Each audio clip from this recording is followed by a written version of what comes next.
straight into it. And we're in real time right now. So yeah, so will we be able to... Let me go to window capture. And we're going to go to Clawhammer. Whoa. Chill the brakes on that. And then that's you right here. We're going to go to transform. And we're going to go to reset. No, we're going to go to, yes. Then we're going to go to fit to screen. And then we'll go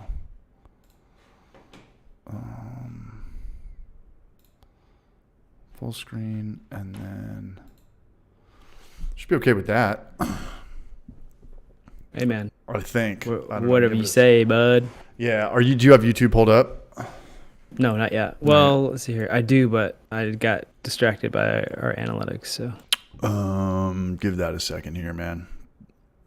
We got 15 people already here. This is awesome, dude. Yeah, man. You got to get this going, man. You got to get your stream going, Braj. Okay, I was thinking about it. I've been thinking about it. Okay, so let me go to. That wasn't it. I go to. We'll get this going. You know what? I could just pull this in like. Something like this is going to be the same difference in the long run. This will be the same difference in the long run. What up, everybody in the chat? What's going on? Happy Wednesday. We got Kyle here. Kyle Hammer Supply. Kyle Hammer buddy. Supply. What's going on, brother, out there in Asheville, North Carolina? This is the last one of the year, man. You haven't been on in a minute. Yeah, it has been a minute, huh? Yeah, it's been last one of the year. Oh. This is the last one of the year. I called it. That's all, folks. Hopefully we get some clickbait. Yeah, some deception views. But what's going on, everybody? What's up, DJF? What's up, Weld321? The mildly cool dad. What's up, brother? Yeah, one of the first. Brewing Bad. Ron Barnes, how are you? Yeah, we're going to have maybe Martin come on tonight, and then Brian from Elementary, and then maybe some barrages after that, man. What up, Gnome? Want to give a quick little shout out. Everybody who's here right now. Big shout out to Gnome. Again, he had 1,000 subscribers on his channel.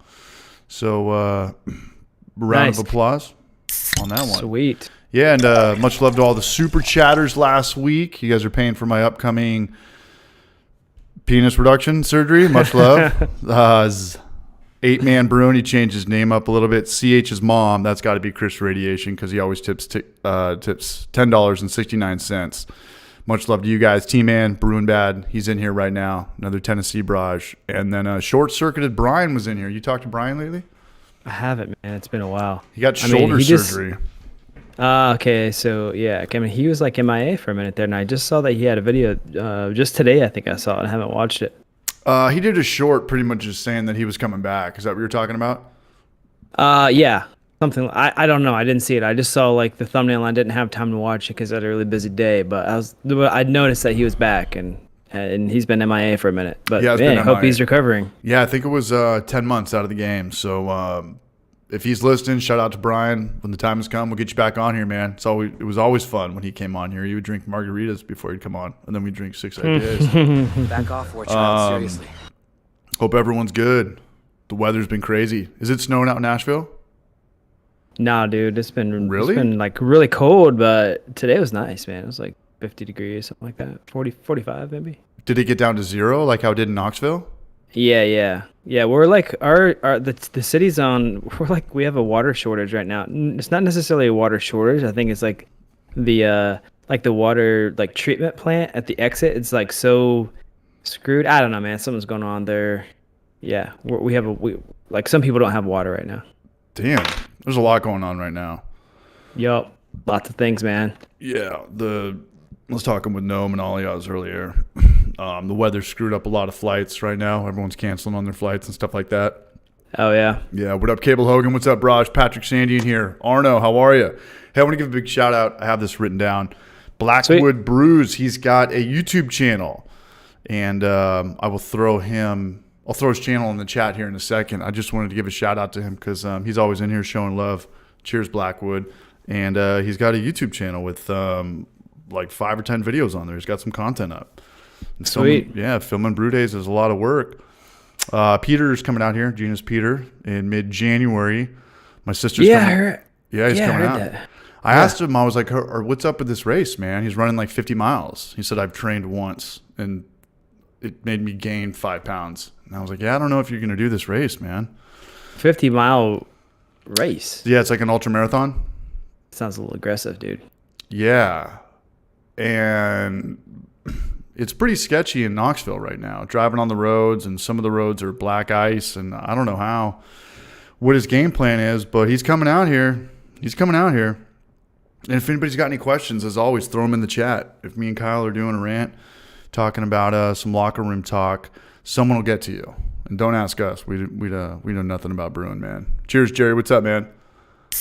Do you and I got Marshall from Brulosophy coming on January 11th, 1 week after my birthday. Yeah, Kyle. Cool. I got a girl. I got a sister coming into town next week. We might make it out to Asheville, but I'll shoot you a text if we do. She's never been out here, and she's got a real estate listing in Richmond, Virginia, or somewhere close to Richmond. Man. Yeah, I'll hit you up. Maybe we can snag a beer. I'll be here. I'm not going anywhere, man. No trips lined up? No. Nothing? Chilling. Cool. Yeah. All right, saving money. Do you have any interest in doing a sober February, Kyle? Well, what is it? Sober February or dry January? I can't do January. What are the kids doing these days? I can't do January. I got a birthday in January. It's the longest. What's up? Is this an invite? Are you inviting me to be sober in February? Yeah, I want to see who wants to do it with me. Look, I'm going to be honest. I don't really like beer that much. Wow, man. I've never been propositioned like this before. It's the shortest month of the year. Something like that. It's true. That's a good point. Yeah, and there's typically not much going on. The hardest part of doing sober October or a month sober is I just feel like there's no weddings. People don't go on vacations in February. Yeah. I went to a wedding once during sober whatever, and it sucked. I mean, it was a Sunday wedding, so we got a big price cut on it, so I was just the DD, but I don't know, I felt kind of like disrespectful. Like, you invite me to your wedding and you're not going to drink and toast and all this stuff. But yeah, man, if anybody wants to get down, we could do it, or at least attempt to do it, just see what happens, because I want to make a video out of it, and I just want to do it just for willpower and, weight and whatever, self-control. But I want to do kind of the opposite video of what Martin did.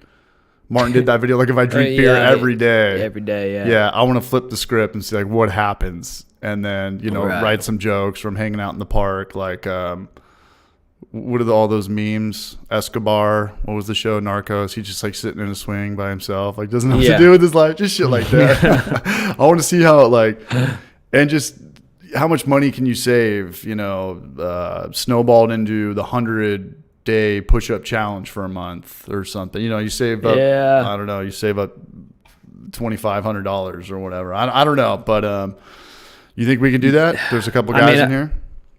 I don't know. I'll tell you what happens to me is that I crave sugar. So I stop drinking, and then what I want is sugar. And then I'm thinking, well, you know what? I haven't had a beer today, so I'll just I'm at Ace Hardware. I'll buy a candy bar. Back off, Look at these sweet little I don't know, they're kind of like payday bars there. Yeah. But there's something different. And I'm like, well, you know what? They're not that. They're like 100 calories. Beers maybe like 200 calories, like 2 candy bars. It's a gateway drug, like bro. A good idea. Just crush a Butterfinger and then just go straight to the bar. Just can't control yourself with that candy. I substitute alcohol with candy. I start eating candy and sweet stuff. So it's not really worked out for me in the past. It just counteracts or I mean, I don't know, man. Just like mentally, it's hard to just do I find it's very hard to just do a clean break, rip the Band-Aid off, cold turkey kind of experiment like that. So I don't know, dude. I don't know if I can commit to that. Yeah, I tried it last year. I think it was last year or maybe the year before. It was like sometime in the last couple of years I tried it, and it didn't really work very well. But I mean, I guess it did maybe that was around the time where I stopped drinking a little bit less, just overall. In general. So I didn't make it the entire month, but I did cut back significantly. And then that kind of rolled over into the next month and the next month. And yeah, so maybe it wasn't a bad thing. Well, the invitation's out there to anybody who wants to do it. And here's my game plan. I'm going to do Sober February. And it's only going to suck on here. It's only going to be tough on here. But I've done maybe 4 or 5 of these streams on here sober. And I'm chugging apple cider vinegar and Virgil's craft soda and stuff like that. But I was just going to say, Virgil's, man. Virgil's is the shit. Virgil's is more expensive than beer. Virgil's is like $3. Had considered that. Sorry, man, I interrupted you. It's all good. And we're finally in real time this time. We're finally hanging Dude, out. I know. This is great. This is cool. It's a lot easier. But what was I going to say? Well, after that, I want to do Sober February. And then the first week of March, I want to go to Tampa Bay or somewhere and just go for blood. Just party city. And, use all that. Beach House, man. Beach House. Break. Let's go to Mexico. All the money that I would save from beer going out, burn that on a 4-day weekend or something, which is going to be about $50,000 because I'm just kidding. But no, I want to go to Tampa Bay and definitely Denver next year. Probably Denver for when is GABF? September? First week of September? It's October. Have you ever been? No, but I want to go. It's nuts. Yeah, I want to go, and I'll hit them up and let them know that I'm a douchebag YouTuber, and if I vlog it, maybe I can get a free ticket, even though I'm going to vlog it anyway, so maybe I get a, bum a ride for free. But I definitely want to go to Denver next year, and maybe we could, spiral that or snowball that into a Great American Beer Festival. But we'll see. I don't know. It's worth checking out. It's really cool. When did you go? Like 2013, maybe. Oh, a long time ago. 10 years ago? Mm-hmm. Do you think it's still going just as hard? Or do you think it's bigger? I don't know, but it was massive then. It was at the Denver Convention Center, like right downtown. And the line to get in the door, I'm not kidding, dude, it wrapped around the entire fucking building, which is huge. I mean, what is it? The convention center is... I don't know what it is now. Does anybody play there? Is it a stadium? Yeah, I think it's like their basketball stadium, like Denver Nuggets. The Nuggets or something like that. Or the Avalanche? Yeah, I mean, it's right. Yeah, it's right downtown. But so like the line was all the way around the building, and Emmett and I were there, and we're like, man, screw this line, because it was kind of cold out. So there was a hotel bar right across the street from the entrance. So we went over there and had a few gin and tonics. Hell yeah. We had like 2 or 3 drinks before we went in, like total rookies, which we were. And we're pretty buzzed up before we even walked in the door. Big mistake. It was rough, dude. Why? Just because you're... dude, there are like thousands of beer. There's thousands of beers there. And, I mean, you just drink a lot, dude. You drink a lot, so... Did you have a ticket beforehand, or did you buy them at the door? No, we bought them ahead of time, I think. Okay. No, we definitely bought them ahead. Yeah, so you were committed. Ahead of time. You had to go inside there. Yeah, I mean, if I saw a line out the door and I had a ticket, I don't think I would pull the trigger. Yeah. Yeah, I remember getting pretty blitzed. Elementary Brewing, he's coming on here. He's on the Pacific Standard Time zone. Elementary, I don't drink enough anymore to take a month off. You said that in the video, though, Brian. You were talking about, you're like, damn, I was supposed to do Sober October. But we're brewing beer today, so... See, that's what I'm talking about. That's what I'm talking about, Brian. I was thinking about the Sober October, dry January thing, CH, and I was thinking, I was thinking about putting together a list of reasons to not do it, and then also a plan to not do it, which would just basically involve drinking less. And that's kind of where I'm at these days. I don't drink enough. Like, I've been motivated to do it in the past where I thought, I think I'm drinking too much. I don't feel like that these days, I'm like, I don't drink as much as I used to. For example, I am going to drink a beer. What do you got over there? This is a black IPA that we brewed, but I'm not drinking that until I finish my green smoothie, buddy. Okay, That's right. I don't know, Velton's Pilsner over here, but I'm going to go crack Highlands out of Asheville, where we went with Emmett and Juss. Yeah. You guys have some funny stories. Trademarking. Your same stuff. Let us know in the comments section. What are you drinking tonight? Patrick said you need to come to Tampa Bay for January 28th for Gasparilla. Tampa Bay is probably going to be my next trip, but I can't commit to a date yet. What up, the Brew Show? Originally I talked to Kyle. We talked about getting the Brew Show at the apartment brewer in here because we all have the claw hammer system. We all brew on the the what would that system be called? The 120? Yeah, we just call it the 120, or 120 system, or 10 gallon 120. The 120, and I'm glad that I have that system now because I can't brew outside. And I was gonna brew on Christmas. Right. I can't brew outside. It was like 5 degrees a week ago, but it wasn't snowing. And then the wind chill made it even colder. The wind chill always is deceiving because it's actually colder than it feels like. Yeah. But it wasn't snowing. And then a couple days later, it warmed up, but there's snow everywhere. And you've been to my house, and you know where I parked my car up that super sketchy driveway. I parked it up there, and I was like, "Damn, I got to go to work, man! Like this is like the devil's backbone from Airborne. I can't make it down here. I'm gonna start skidding out and hit the fire hydrant across the street." Wait, you had your car up to on like the right side of your house? Yeah, and then dude, that's a sketchy. That's a sketchy driveway. Yeah, it's a super sketchy driveway. And there was snow on it. There was snow everywhere. So I was like, so I was kind of just eyeballing it for a couple of days. I was like, okay, I need at some point to get my car out of here. And I just waited till like the warmest part of the day. And I just put my car in reverse and like got it just down a little bit. And then I quickly put it in first gear. So I was always kind of like feathering it. Because you never want to just, when you're driving on snow, the last thing you want to do is just hold the brake down or hit the brakes. Sure. So I just kind of wanted to keep it in first gear and feather it till I got it all the way down, and like a glove, I got it there, and I just turned around and parked it on the right side of the street, and that was it. But I'm not used to this. Californians are not used to this. I was gonna say, I mean, have you ever had to drive in the snow before? In Big Bear, but we'd put chains on it, and in high school I had a S10. I had I think a 4-wheel Chevy. It had a big engine. It was I think it had a 3.5 liter engine, and we'd have chains on it. And I'm pretty sure it was 4x. But my truck is like, I call it the Lizard because it's a small and weightless, looks like a lizard. Yeah. Pretty light. Really light. And really light at the back, too. And it's probably rear wheel drive as well, right? Yeah, for sure. Yeah. And I went somewhere today, and every road in Knoxville is kind of weird. Some roads are good to go, and some are just black ice and snow. And I was coming home.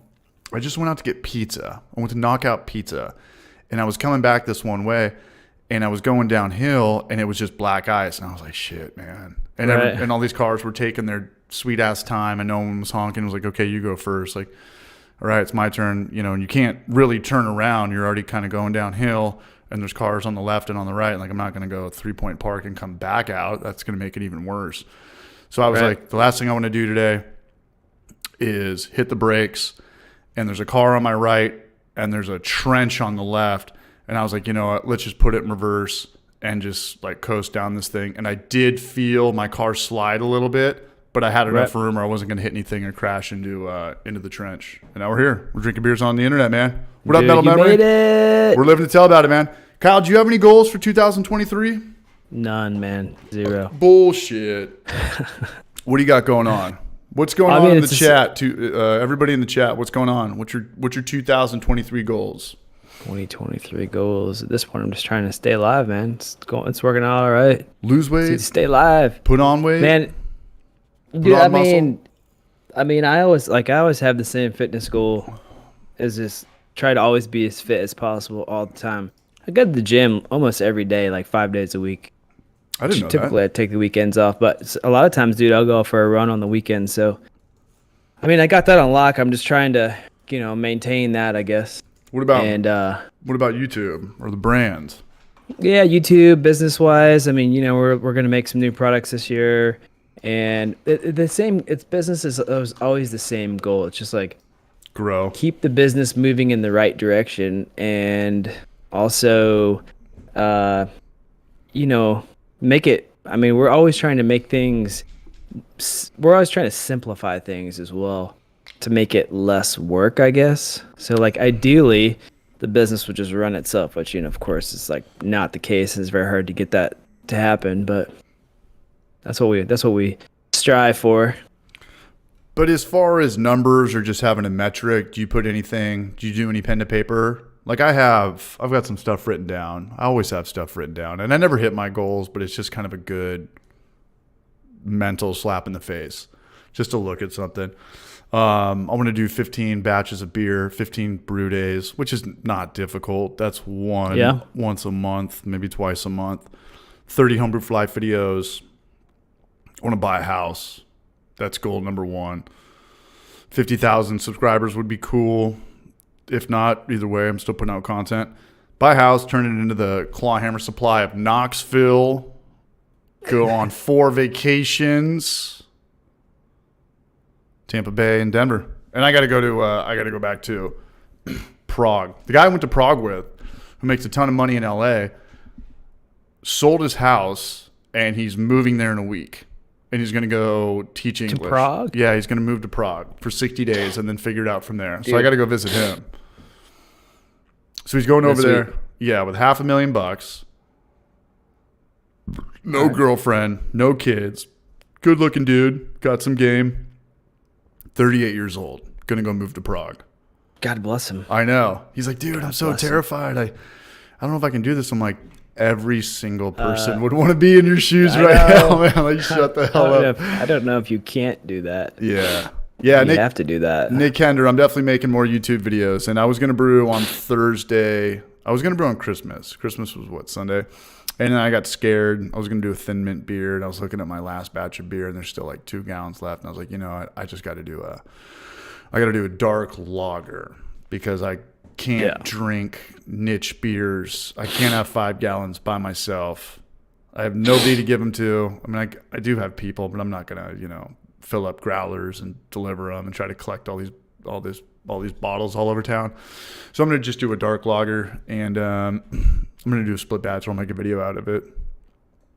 Dude, dark lagers are good. I mean, so when are you trying to brew that? Tomorrow I'm going to clean my whole house, and then I'll do that probably Friday. I'm definitely brewing on Friday. When you thinking, see, that'd be a tough one to have sitting around on tap. No, a dark while lager? You're trying to do.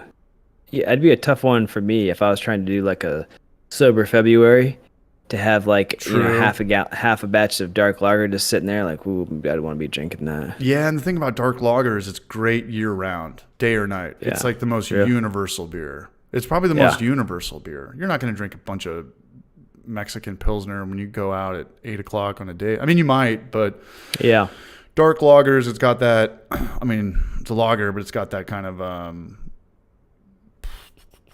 I don't know, like session stout vibe. Doppelbock is a great lager. With that, I'm going to go get a beer. Kyle, hold it down. Let everybody know what's going on. I'm going to get 2 beers. All kinds of things going on. Talk a bunch of shit about me. BRB. All right, man. CH sucks. What's going on, everybody? What's going on in the chat here? I'm going to scroll back up. Dude, dry January. Best reason not to do a dry month is to support your local breweries, especially in January. I'm wondering, I guess, does brewery traffic slow down? I've never worked at a brewery, so I'm wondering if it slows down in the wintertime. Personally, I start crushing beers in the winter. I don't know why. It's just something that happens. It's nature, I guess. Dude, he's back. My biggest goal for 2023, though, is to not smoke 1 cigarette. Not in my vacation mode. Not after a show or something, not with anybody. That's the biggest goal. No more, at least cigarettes. I can do chewing tobacco here and there. I got my sunflower seeds. I might got to get some Nicorette gum. But if I could do the whole year without smoking a cigarette, that'd be a great goal. That'd be awesome. We were talking on the phone the other day, and you were hammering down on some sunflower seeds. Oh, yeah, I was. Just sucking back and spitting, trying to talk about whatever. Right. Mm-hmm. That brings me back to 1994. Speaking of taking it back, I resurrected the Nintendo that was in my office here that you saw. It was a Super Nintendo. And Super Nintendo, Super NES. And Two Hearted, that's a good one. It's a great one. Yeah, I'm new to this too. I didn't have it in California. Really? Wow, that's crazy. I know. Yeah, people keep giving me shit for that. It's a great beer too. It reminds me of It is. Deschutes Fresh Squeezed. So you could buy Two Hearted at this little kind of crack stop gas station down the street from my house. The Gas Up. I'm sure you've been there, CH. Yeah, they have 200 singles and a little cooler right at the register. You can buy a single. Pretty much buy all singles. Oh yeah, yeah, and they're only like $1.50. It's a really good price over at this. I guess this isn't like a mix and match. This is just like they have a cooler right at the register, full of ice and Two Hearted, and like Two Hearted and like Jenny Cream Ale and PBR and stuff. It's kind of quite the spectrum. I pretty much have the same thing going on.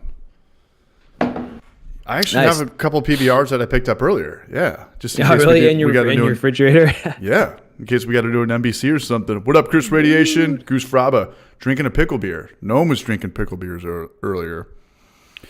You in Tampa. What am I missing? Best wings at Hattrick's. The garlic parm Mike's Way or Dave's Way. But amazing. Good looking out, Keith Allen. Much love, Raj. Let us know in the comments section. What are you guys brewing next? I'm doing a dark lager, Saws, and doing a yeast I've never used before. Urkel. Does anybody know Urkel?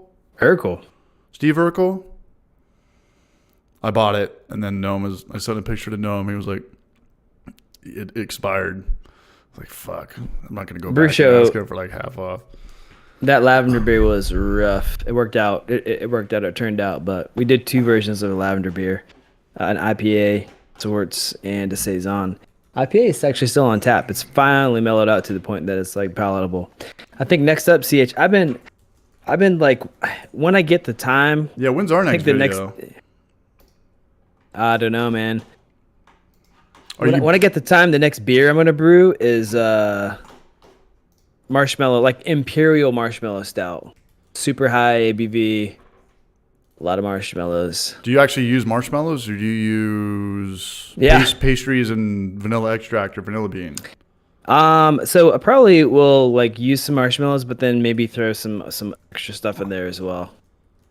How'd you do it in the past? Just like Stay Puffed marshmallows and torch the crap out of them. Did you use? I'd probably just do that again, and I'd just like probably like double it. Did you use the clips from? It was there, man. What's the movie? The big marshmallow guy. I'm drawing a blank. Bill Murray. Yeah. Stay Puffed. Yeah. Ghostbusters. Did you use clips of that? What's his name in that? Clip of it. I'm sure we did. I mean, that was like on our list of stuff to throw in there. Maybe we didn't. I don't know. Who was editing for you guys before Law Dog? Me. You? It was you? Yeah. Okay. Me, Lawson. I've always done some editing. Like almost every video, I do something too. But yeah, me, Lawson, Aiden, now Nathaniel.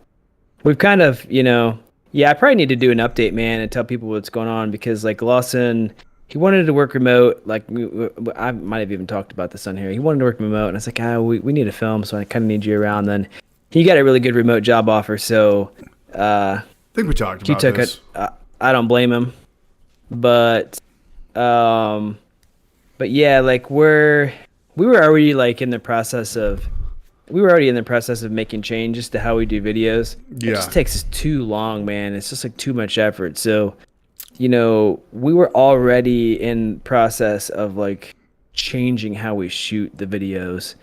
And yeah, it's just things are going to be different. So I need to make things are going to be different type of video. Well, Party's good. over. I don't know. Something like that. I was talking to Trent the other day about YouTube Shorts, how they're coming out with, they're going to have better ad revenue, I guess, in February. We've talked about it a little bit too. And I was looking at my videos. I was looking at how I used to make videos a couple of years ago. And I've got a 9-minute video on how to add oxygen to your beer, how to oxygenate your wort. I was just thinking, I was like, hey, this is too long. Yeah. We start out with outtakes or dick off stuff. This video sucks. The pacing is fucking horrible. It makes me sick. That video needed to be a short. That video needed to be like, you're talking about how to add oxygen to your beer. Here's what you buy. You get what's the color of the can? What's the oxygen? There's blue, yellow. Like purple. So I think oxygen is red. Like the Benzene oil, or what's the brand? The little oxygen. I think the color is red. Oh, sorry, man. I think I misunderstood the question. You buy a little thing, and then you connect it to your wand, which has a micro diffuser at the end, and you turn it on for like 10 seconds. Like, why is there a 9-minute video on this on the internet? How would anybody ever click on this? So, and I'm gonna make a couple shorts this week. You know, just use the phone and keep it upright. No need to turn it on the side. Yeah. You know. Sure. So yeah, bentonite. Thank you, USMC Mike. Bentonite. Good looking out, Barrage. Yeah, what's the yellow and the blue ones? One of them's oxygen. Sorry, dude, I totally missed what's the question, CH? What are you talking about? Making a video on how to add oxygen to beer. It could be the most simplest thing in the world, and I have a 9-minute video on it. Yeah, but like, what's the significance of the colors that you're talking about? Yeah, there's 3 different colors. And colors of, like, what color of what? I think red is oxygen. One of them's like to increase even more oxygen, and then one of them's just something that I have no idea what I'm talking about. Benzomatic red. Shout out to Patrick Sandy. Back off, war child. Seriously. I'm ashamed it's mostly IPAs and New England Pale Ales, but there's definitely variety. What up, the Brew Show? Are you coming on? I know he's hanging out with his in-laws. Oh, you talking about? Okay, I see what you're talking about. Yeah. Have you ever added oxygen to beer? Like, if you're making over 7% beer, do you? I mean, you could just shake the shit out of it. Yeah, I didn't realize you could use like the benzomatic like canisters. Yeah, I used to use that for every batch over 7%. Use that for mead or your imperial and stuff like that. I mean, the yeast loves. So I bought. Dude, I had like one year we had Blues propane. As a business. If you make money, you pay taxes on what you make. You earn. And so we're like, okay, we've made a little bit of money this year. We can like spend some money on some tools and stuff. And I bought like a pretty expensive dissolved oxygen meter. Used it a couple times just to experiment. And the idea is that I was going to make a video about it. And I didn't actually make the video. It just got shelved and we never dusted it off. But backlog IPA. Right. But so what we discovered though is that like if you just shake the wort for 60 seconds, you achieve the same. You achieve like whatever that percentage is that you're looking for, the parts per million. Let's see here.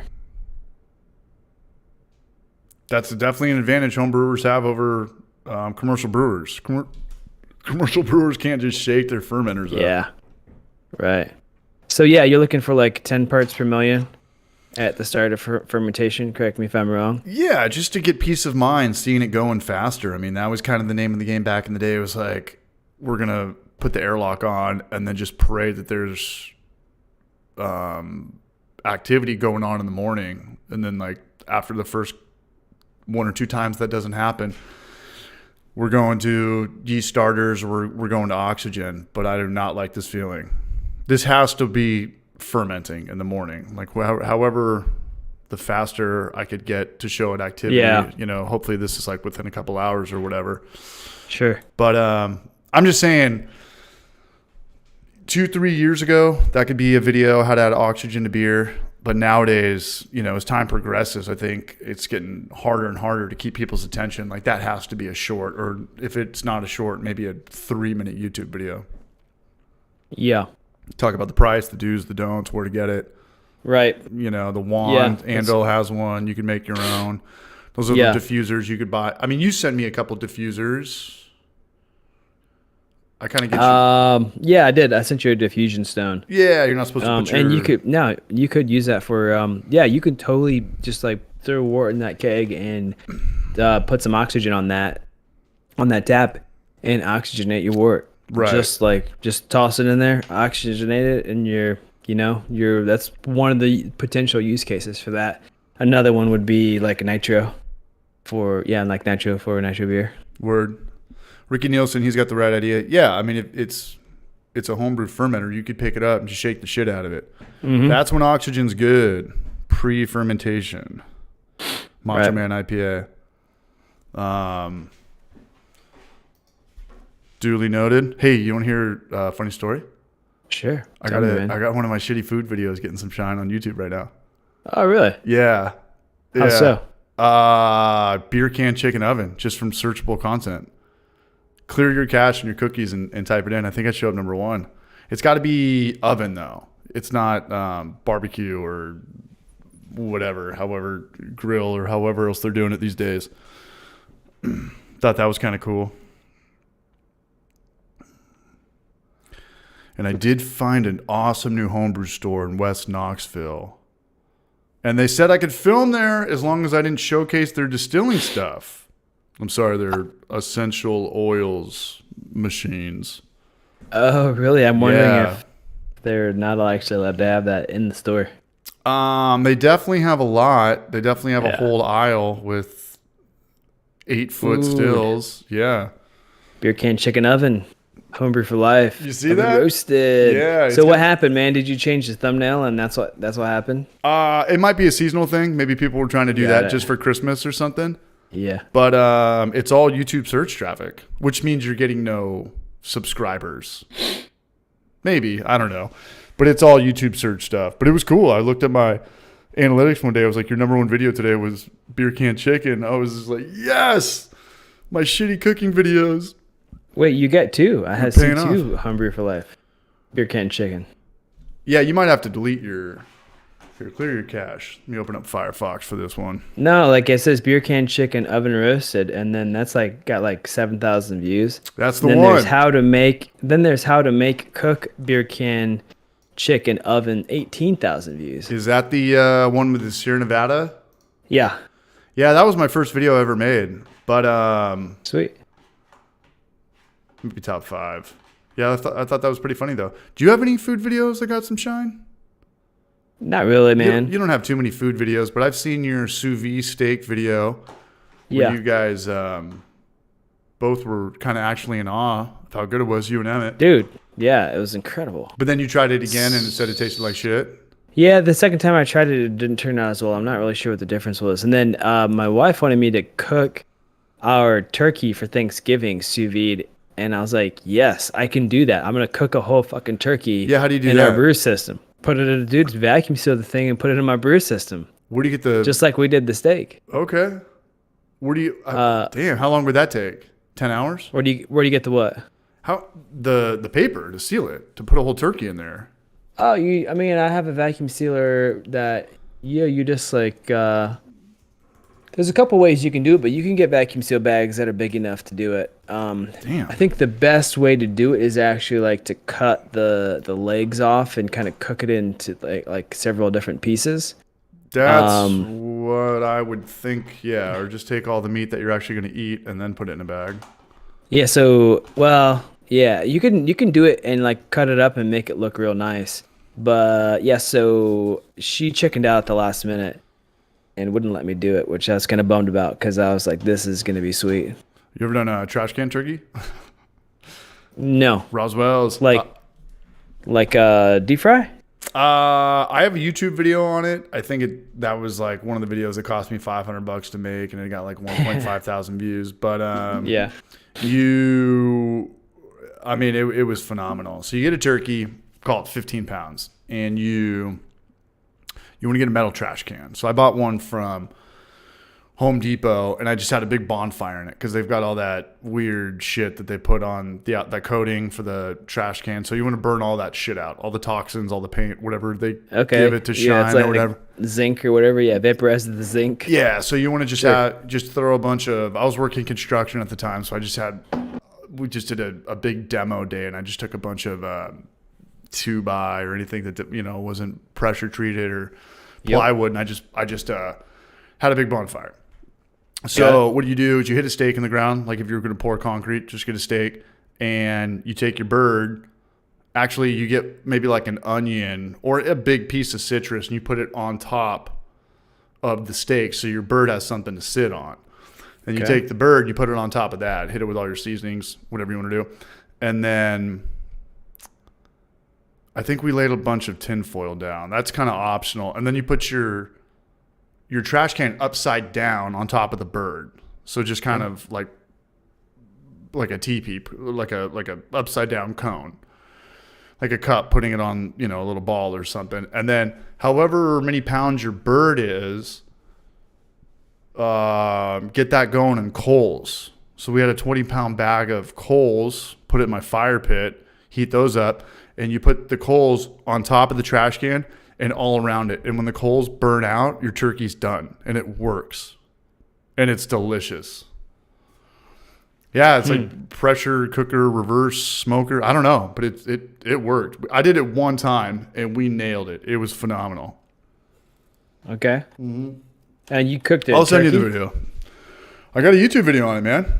Yeah, it was I'm trying so to find bad it right now. It's probably not going to show up because it's that bad. But what is it called? Like trash can turkey? Trash can turkey. We're just going to be on here tonight plugging my shitty cooking videos. Trash. Oh, okay. Kind of needed the visual. You're up against Good Mythical Morning. Oh my god, it showed up number 1. Oh, because I searched trash can turkey homebrew for life. That's why. But go to the end. Yeah, we had fun with this. We were using sawzalls to cut the turkey apart and shit like that. That was only 3 years ago. I'm trying to sell merch. The link in the bio. 2,000 views. First link. Buy my merch. I did not jump over the fire pit. What up, Pork and Porter? Trash Can Turkey. Great band name.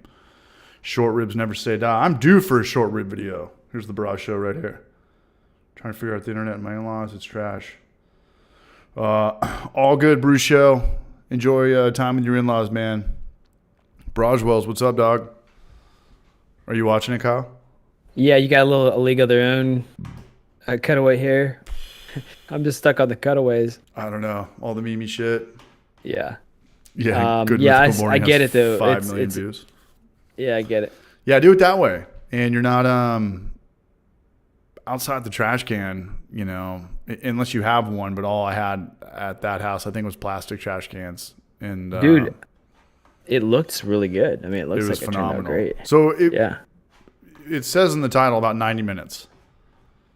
Yeah. Yeah, and then all the mashed potatoes and stuff were all from KFC and shit. I didn't have time for that. I only got time for mashed potatoes. Yeah. Excuse me. 10-minute video. Yeah, man.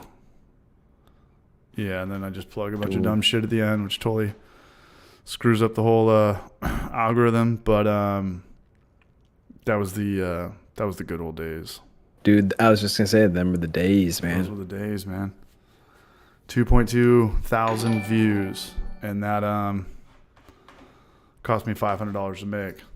All right, we got the avocado dancing, man. What's up, USMC Mike 1? He's gifted 5 memberships. Zach Pearson, much love, man. 8, man. Thanks for that super chat last week. You're putting my invisible kids through college, man, and helping out with my penis reduction. Jacob Reed, welcome aboard, man. Good to see you, Roswells, man. Hope work's treating you good at that new job. Pushwaska Outdoors. If Clawhammer had a stream, would you guys subscribe? And how would you want it done? Would you want it Kyle and a guest, or Kyle and Emmett? Wow. How would you guys want to see it? Because I've been telling Kyle to do this for a long time right now. And for whatever reason, he's not doing it. He's not pulling the trigger. I got it. You know what? I feel like I need to deliver some bad news to everybody, because I can see where this is going to be headed. How bad is the news? It's 1 pretty to 10. bad, man. Pretty bad. It's at 11.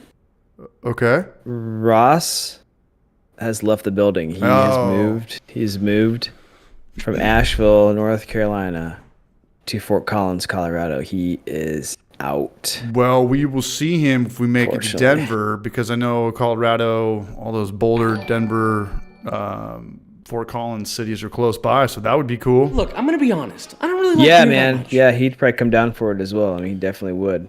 But yeah, man. Emmett and I were over at his house a couple weeks ago, helping him move his stuff out, which is quite hilarious.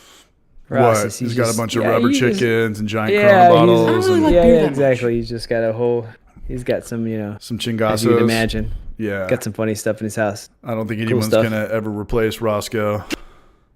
Nah, I don't think it's gonna happen. Unless you get, I was going to say it. I mean, you guys that do your editing, they'd never want to be in the videos. I was going to say put Law Dog on the other side of that, but I don't know. He still looks like he's a 16-year-old version of... Gina Davis from from Thelma and Louise. Yeah. It's not gonna Like work. Man. Yeah. What's like the organization that comes and makes sure that you are like checking IDs and stuff? Lead ABC? Yeah. Yeah, I don't off, want them watch out, knocking on my door seriously. because they think I got a 12-year-old drinking beer on my YouTube channel. And we're not making fun of him. I wish I looked like I No. was 12 years old. Yeah, at no, he's late 20s or mid 20s. Back yeah, off, he's poor like an child, elf seriously. from like Lord of the Rings or something, or Buddy I Elf. don't know. He's got some sort of Benjamin Button scenario happening I'm there. jealous. You're gonna get made Yeah, fun of a lot when exactly. you're younger, but you know, in Right. your midlife, When you're and your older, later years, yeah. the joke's on everybody else. Yep. So Ross and his chick both work for New Belgium. and they got Yep. just promotions and just, hey, we have to go. Yeah. Jen got a big promotion, and then Ross. That's a I good think story. he might have got a promotion as well. Well, good. But like, yeah, the driver for them leaving was Jen got a job, and Ross was like, "Yeah, I'll go ride bikes and drink beer in another town, whatever." I mean, is Fort Collins and So- Asheville kind of on the same vibe? I would imagine. Not really. No. Fort I Collins is mean, way bigger. yes and no. Yeah, Fort Collins is like, it's bigger. They do have better.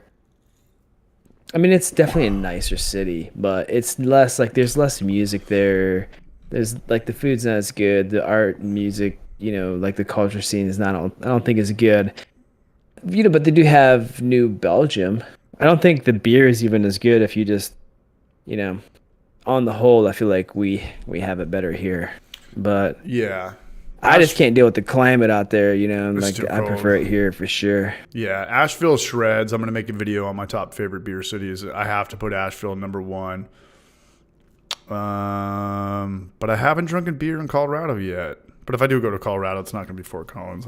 I know that New Belgium is there. But, I got to go to Denver. And I'm sure that New Belgium's got satellite tasting rooms all over Colorado. Yeah, I'm I not mean, like going to go, you can get New Belgium anywhere. It's not like you can only get it there. Ross is gonna crush it out in Fort Collins. He's gonna enjoy the city, man. It is a nice place. I don't want to knock Fort Collins. No. It's a cool place. Yeah. Yeah, but Asheville's kind of like, I look at Asheville as like one step up from Knoxville. Like, you like Knoxville, right?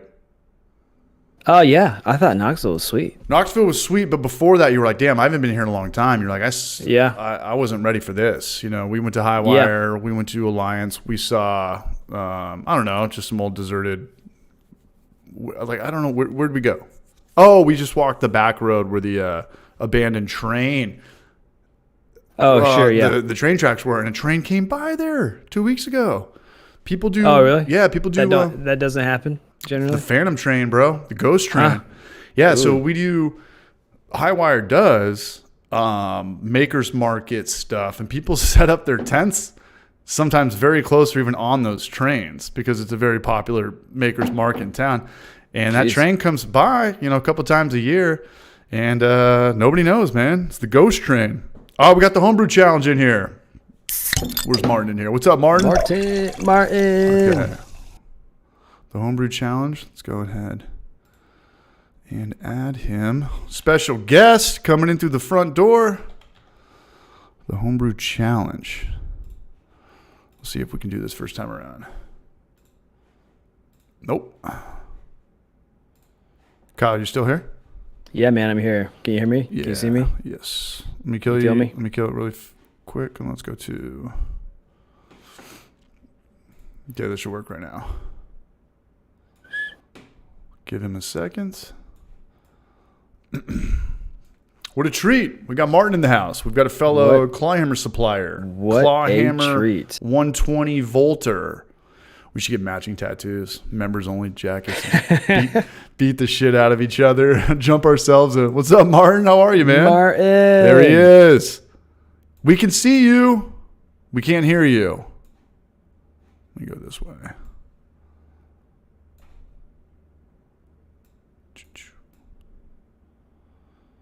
Something like that. Kyle, can you hear me? Yeah, man, I can hear We're you. good over here? Can you hear me? Can you Yeah. hear me? We cannot hear. I'm looking at Martin. We have Martin in real time, but we see his beautiful face, his gorgeous mug. We just cannot hear that sweet voice. Gotta click on that user settings button, Martin. Gotta click on that. voice and video, dog. No, but Kyle, I got a killer homebrew place out here. It's called Fermentation Station, and the place before that, I don't know how they were in business. It had to be one of those like Sopranos drug front places, but just a place out here where you can buy liquid yeast again is like, because homebrew stores, I don't care what city you're at, I don't care if it's the desert or San Diego, they're not growing. You know, they're a dying breed, which sucks. Yeah. But there's just a reality to it. Yeah, and it's good to have, like, I don't know, man. It's nice to have a good homebrew shop where they have enough traffic to actually like rotate their stock. So you're getting yeast they have a nice selection of yeast. The grain isn't 3 years old. You know, there's not like the hops aren't gray. Right. They're not what happens to old hops? They turn into like cheese. You get like the cheesy vibe. Yeah, well, I'll tell you what, man. We brewed a beer. We got some hops from our homebrew shop, and I think we just grabbed the package from like the back of the freezer or something. I love our homebrew shop, but we got the hops back here, and they were just like gray, and they didn't smell like cheese, but they hardly had any smell at all. And it was just a little odd. So are they charging like full price? No, dude, our homebrew shop's awesome, man. I would give them a shout out actually. Asheville Brewer Supply. They rock. Ted's cool as hell. Like we buy all of our ingredients for every single beer we make there, and I put them in a few videos, and like Ted gives me a discount every time. I'm like, Ted, you don't have to give me a discount, man. But he's so we're actually with so this beer I'm drinking right now, this black IPA, is one of our all-time favorite beers. And talk about throwbacks, man. This is like nostalgia in a glass right here. And Ross, this is one of the early beers we did with Ross, and it was just like such a great beer, and we knocked it out of the park with it. And you can buy this beer, like if you buy a system, I don't know if you can buy it as a one-off on our site, but if you buy a system, you can like check a little box and we'll send you all the ingredients for this. And this is actually Ted from the homebrew shop is doing that for us. And you guys give them shine in the videos. If that's the place that I'm thinking about in your videos, I mean, I'm sure that they get people to come in there. They're like, "Oh, I saw this on Clawhammer,and I'm sure they love that." Totally. Would. Yeah. We've linked to him, and Ted says that like people go to their website and buy stuff. That's awesome. Via our links and whatnot. That's rad. It's nice having a nice home. It's nice having a good homebrew shop in the hood. So I'm glad you found one, man. I found one. It's only about 50. Yeah, it's out there by probably like, I feel like every time I go to Waffle House, I'm going to get killed. But there's a Waffle House right out there. This is like the least likely place that I'm going to get killed at. As long as I go around noon, I'm the only person in there that has all their teeth, and I'm not sneaking my own booze in there. And I was talking to the waitresses the other day, and we were cracking each other up. And these guys are just like poor,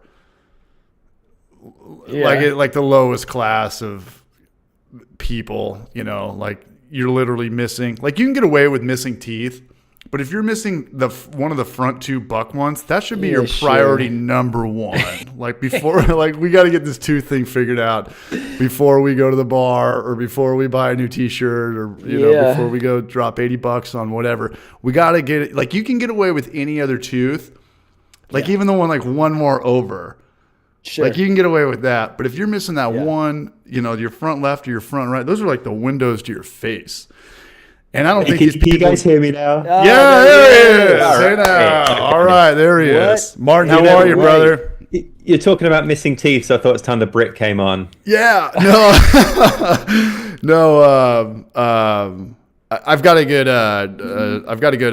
homebrew store over by my Waffle House, and kind of gives me a good excuse to get out there because as Kyle and I were talking, homebrew stores are kind of maybe a dying breed, maybe not as good as they were 7 or 8 years ago, but I'm at the point where if I just find a homebrew store that has liquid yeast, that's good enough for me. If they have liquid yeast, they probably got some specialty grain, and they're going to have hops, So that's the way I kind of look at it. But we got Martin, man, the homebrew challenge in the house. Wow. What's been going on, man? We're kind of spoiled here because we have Atlantic Brew Supply, like 15 minutes from my house, which is one of the biggest sort of East Coast homebrew stores. Yeah. So they sponsor your videos. Sweet. Yeah. Yeah, they provided all the ingredients for a couple of years, so it's been pretty sweet. I just bought some stuff from them the other day. Ross had this this like fantasy dream where Ross is really into Dungeons and Dragons. There we go. Ross is really into Dungeons and Dragons, and he's long wanted to make a beer in a firkin, and then like tap the firkin at one of his D&D like meetup things that he does every week. And like in their campaign, I guess, which is like, if you're not familiar with Dungeons and Dragons, which I'm really not, but it's just like a fantasy story that they tell. And anyway, so he like owns a brewery in his Dungeons and Dragons campaign. So like, I don't know, probably 6 months ago, he's riding his bike downtown. He rides his bike past a business that doesn't sell barrels, but they just happen to have a barrel in their storefront window. And he's like, that'd be a great barrel for my firkin that I want to make. Would you say? So he goes inside and Kiss he's your like, mother with that mouth? What's firkin? What is firkin? it? Yeah. So firkin.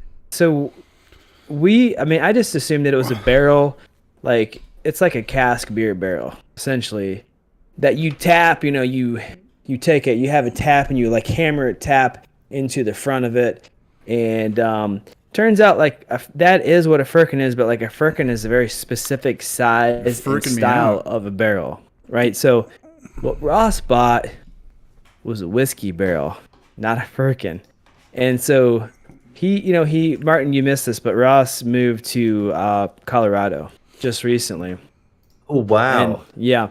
What? And, he's not going to be in your videos anymore? No, Ross is gone. Yeah, I remember the first time I came out to Asheville, Kyle was like, I don't want to be in my videos anymore. I just don't. It's like, well, now it's on, man. Now it's really on. You want to put out content? You're the star and the co-star. But anyways, I'm sorry. So anyway, Ross buys this barrel, and so he moves to Colorado, and the thing is he's coming back for his birthday 2 weeks later after he leaves. And then him and his buddies rented this they rented a fucking castle, like a literal castle somewhere in the hills outside of Asheville for the very last Dungeons and Dragons meetup. So I wanted to make this barrel of beer for Ross and his buddies to drink. And Ross didn't have time to make it as he was leaving. So I sorted it out and, I brewed the beer and I'm like, I'll figure the barrel out later. And then when I started looking at the barrel, I realized like there's only one hole in the top of it. Like, if there's it's not a firkin, it's a whiskey barrel. So same as anything else. Long story short, I had to drill my own bung opening in the side of it. And it was extremely difficult to find the right size hole saw for that. And then I had to order a bunch of parts from Atlantic Brew Supply, which I guess they all have a sister business, which is Cask Supply. Something like that. Yeah. Right. So you made your own firkin. I made a firkin out of a whiskey barrel. So that's going to be one of our next videos. Is this looking forward to this it? Firkin we did for Ross. Nice. It was a fun project. It took some time, and I haven't actually seen the footage, but Ross shot some footage of them tapping the barrel and drinking it at their Dungeons and Dragons final meetup. I feel like pretty cool. Everything's slow right now, and that's cool. I'm looking forward to that video. Martin, you've been on a hiatus. I'm not really putting out content. The only one who's putting out content is Elementary Brewing and Steve right now. Are you doing okay over there, Martin? Yeah, I've been editing a video all day. Okay, so good. All right, he's back. Yeah. All right, you got any goals for 2023 as far as putting out content? Yeah, I can't really say what's going on right now. Right, what you got going on, man? Martin, I talked to somebody else, so I'll leave it at that. But I've talked to. You know what's going on. I know what's sounds like. Yeah, I've seen a cool something. Yeah, so we'll leave it at that. But do you? As far as your channel goes, the Homebrew Challenge, do you have any goals or any, milestones or any myth busters you're trying to hit for 2023 or go on vacations or GABF or see the world or stay home? The video I just uploaded today. I mean, it's not out yet, but I uploaded today. It was like a mismatch of everything. It took 6 months because we filmed the brew day 6 months ago, and then the guy that I brewed it with, I wanted him to be at the tasting, and we didn't get together for 6 months later. So it's like been sat there. And the video has 3 different sponsored products in it. Like people had sent me stuff, just little things generally. But it's like, okay, this video, I need to make it not like a commercial because there's these 3 companies in here. And the stuff is like 6 months old. So it's been a bit of a challenge. But it's a really fun one because it's about a mystery yeast, a mason jar of yeast that I found at the back of my fridge that was not labeled. And it's been sat in the fridge for years. And I have genuinely forgotten what yeast it was. I do not know where I harvested it from. It's just a mason jar full of random yeast. So it's like, I'm going to brew a beer, smash beer, like really simple, and then try to figure out what the hell the yeast is just from tasting it. And you said it's 6 years old? Yeah, I'm surprised you didn't freeze it because you freeze your yeast. It's not 6. It's several years old. Oh, okay. It's unknown. It's been in the fridge at the back for years. I don't know what it is. So sure. This could start a whole new trend, man. This could start a whole new trend. We were talking. What's up? Yeah, it would have been good if at the end I could reveal what the yeast was. Like, just kidding. It was actually WLPs, whatever. But no, I have no idea. So we're looking forward to that. Looking forward to Martin's got a project going on that we're not going to talk about, but stay tuned and just follow your channel for updates. You don't do social media. I do not. But I think everything gets announced in the next week or so. Okay, we'll leave it at that. Okay, so we'll look forward to that. Kyle has no goals. He told me he's goalless IPA. I'm going to try to do 30 Homebrew for Life videos and not smoke a cigarette for all of 2023 and buy a house. And then just call Kyle every day and be like, what lights do I buy? What studio shit do I need? How far does the light have to be from the back? How do you set up your kitchen and all this stuff this way? Yeah, you're going to do 30 like beer video, like brew day videos, or just like 30 videos about beer? 30 Homebrew for Life videos in general, whether that's a vlog or going to Tampa Bay or GABF or visiting you. I actually have a sister coming into Richmond, Virginia next week, and we're going to hang out and maybe hit Asheville, maybe hit Durham. I know you're on the East Coast of North Carolina, and just film stuff like that and just try to film a lot of B-roll, come back and then, write some stuff and maybe put a story over it and showcase some breweries. But I want to do 15 grain of glass videos, 30 Homebrew for Life total videos. Because I moved out here this year. You came on a couple months ago, Martin, and we talked about it a little bit. But I moved out here in March or April, and I didn't brew. I've only brewed maybe 5 times this year, a couple times before I left, and then I did a batch out here I threw away, and then I did a batch with Alias and Gnome that I'm still sitting on. I don't know what to do with.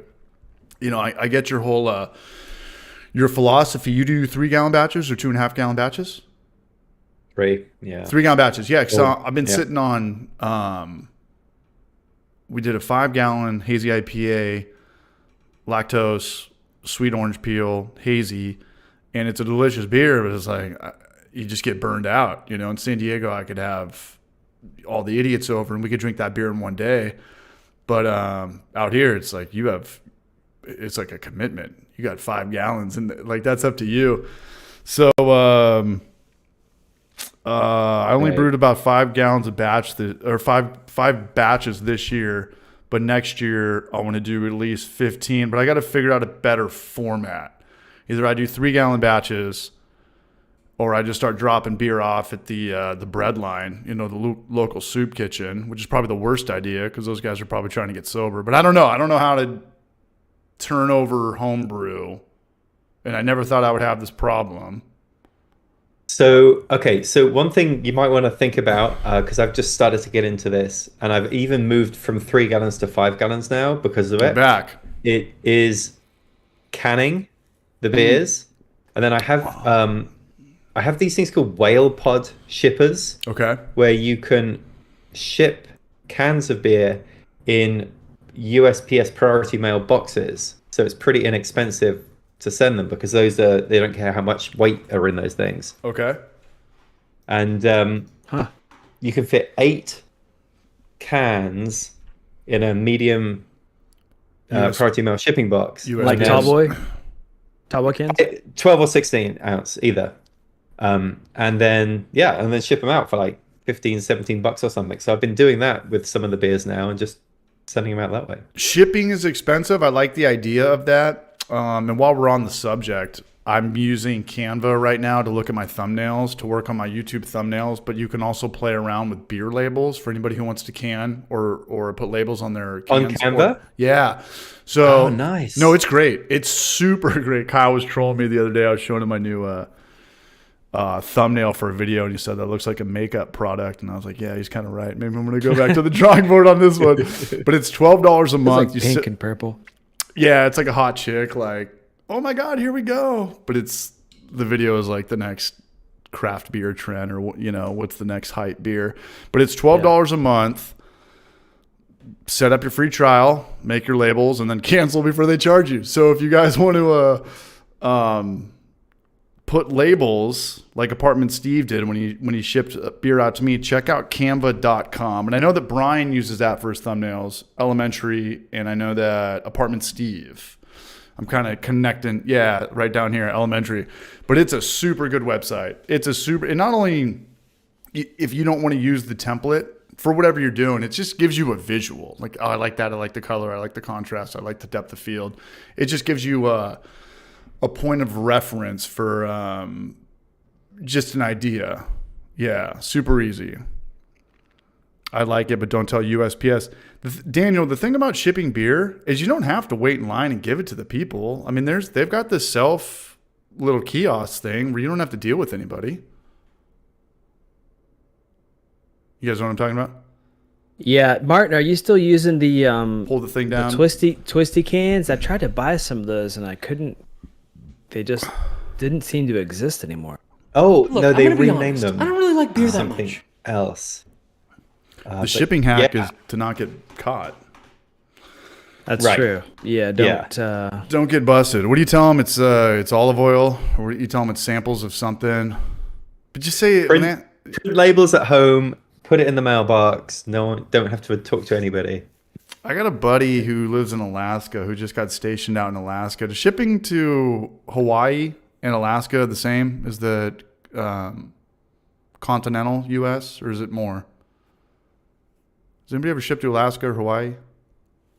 It's more, man. Definitely, I can tell you that that for more, sure. right? I don't know about. Oh wait, are you talking about the priority or just the flat rate priority? Yeah, I ship 6 to 8 beers in the large box, which is $22.50. $22.50. Yeah, I'm not really sure about that. Yeah, I got to go to Alaska. UPS is definitely more. You called it. Yeah, never go UPS or FedEx. I mean, they'll charge you $50 or $60. They'll charge you an arm and a dick, man. You always want to go USPS flat rate and just make sure that box is not bulging out because they'll open it right in front of you. And that's when you beeline it to your car as fast as humanly possible. Do a burnout and just get the hell out of Dodge and never go back to that post office ever again. Is there batteries or liquid in it? No, just bulging out and leaking. Well, right on. Dude, you know what, man? I started when I first moved to Asheville. I got like my first professional job ever, and one of the very first things I ever did was, it was like, I was a consultant, but like there was like 2 parts to the business. Like half was consulting and half was like an installation company, and I brewed a beer, and I was really like happy with how it turned out. So I wanted to send it to a buddy of mine who lived out in Montana. So I've been working at this job for like 3 days, and I took this beer, and it was a bottle, and I took it into work because they had some extra boxes there, and they had all this like foam insulation that they're throwing away. And I was like, oh man, I'll just pack the box with this foam. This is before like beer mailers were a thing, and I'll just pack the box with the foam, and that'll be how I ship it. So I get it all packed up, and I put it under my desk, and I had to go out into the field for something. Take some measurements, and I come back, and like the office manager who is married to the owner of the company is like, hey, I need to talk to you. And she's like, have you been drinking today? I was like, no, what are you talking about? Well, I haven't been drinking. She's like, it just smells like alcohol. And I just noticed in your office it smells like alcohol. I'm like, what? So I walk into my office and that fucking bottle had exploded. I overcarbed it and the bottle exploded. And all that beer had like leaked out and it had puddled under my desk. And she couldn't see that, but it definitely smelled like booze in there. Crisis averted. But I mean, there's definitely a science, not a science, but there's definitely do's and don'ts to shipping. You know, don't ship glass, don't overcarbonate. Yeah, don't ship bottles. And not only that, but when you want to, if you're filling stuff up yourself, fill it all the way up to the brim. Because if you go short on it, they might feel kind of that shift, you know? Yeah, sure. You know what I'm talking about? Yeah. Got a question. And then Ziploc bags for insurance as well. Put in that bubble wrap. Never use and get your bubble wrap on Amazon. Don't ever buy the tape or anything from USPS because everything is like $4 for 10 uses, and you can get like a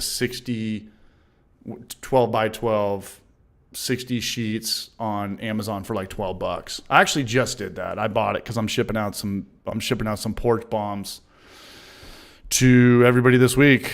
Christmas presents became Happy New Year presents real fast in my world, yeah.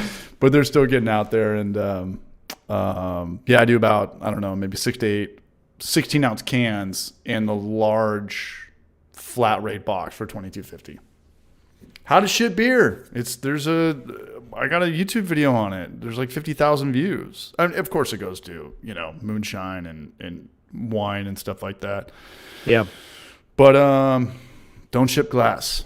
Do not ship glass. It's pretty much 50-50. Yeah. Before cans and craft beer, everything was the bombers. Remember the 22 ounces everybody was selling? And I would ship beer out, and people would ship me beer. Yeah. And it was almost 50% chance something in there was going to break. Something that was glass was going to break. Right. Yeah. So there's do's and don'ts. Have a good night, Patrick Sandy. What are you drinking over there, Martin? I've got Blueprint Blue Scarlet Amber Ale. Amber Ale? Yeah. Nice, man. Is that a local beer? Blueprint is a semi-local around here. Raleigh, yeah. For the record, if anybody's new to this, and we do have 75 people here right now. It says 71 on YouTube, it's 75 on OBS.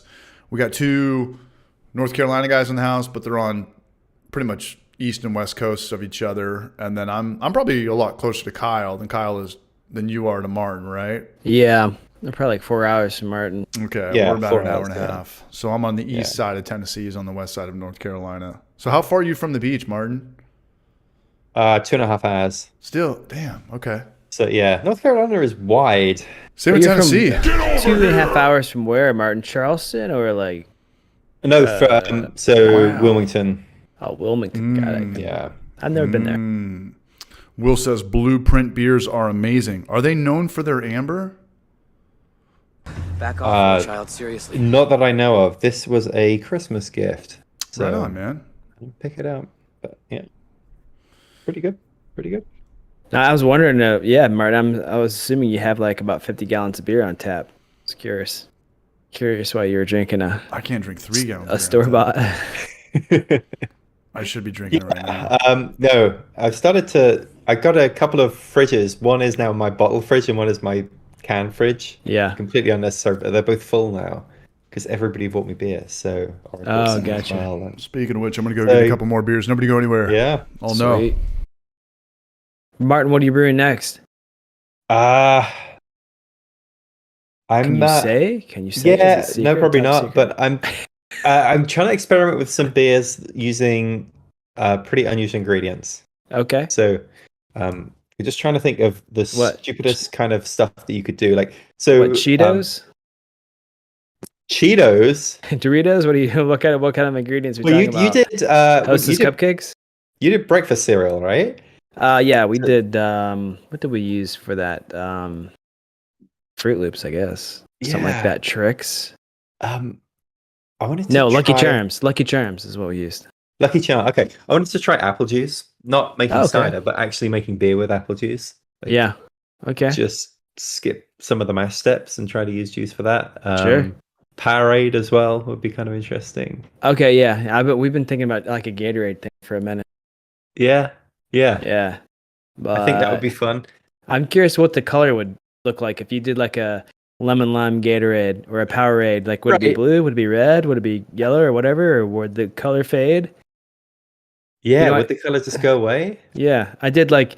I feel like some of that stuff is just baked in. It's there forever. You know, like I did a Welch's wine this summer, and the Welch's like the grape aroma. It doesn't go anywhere. It does. It's not even like slightly altered. You know, whatever the yeast is metabolizing in there, they're like, yeah, I don't want anything to do with that.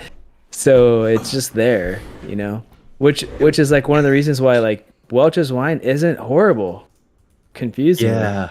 But how is that? I think it's the How is aroma that tricks How you. is that aroma staying there? Is it from grape or is it from Dude. grape substitute? I'm thinking food science, man.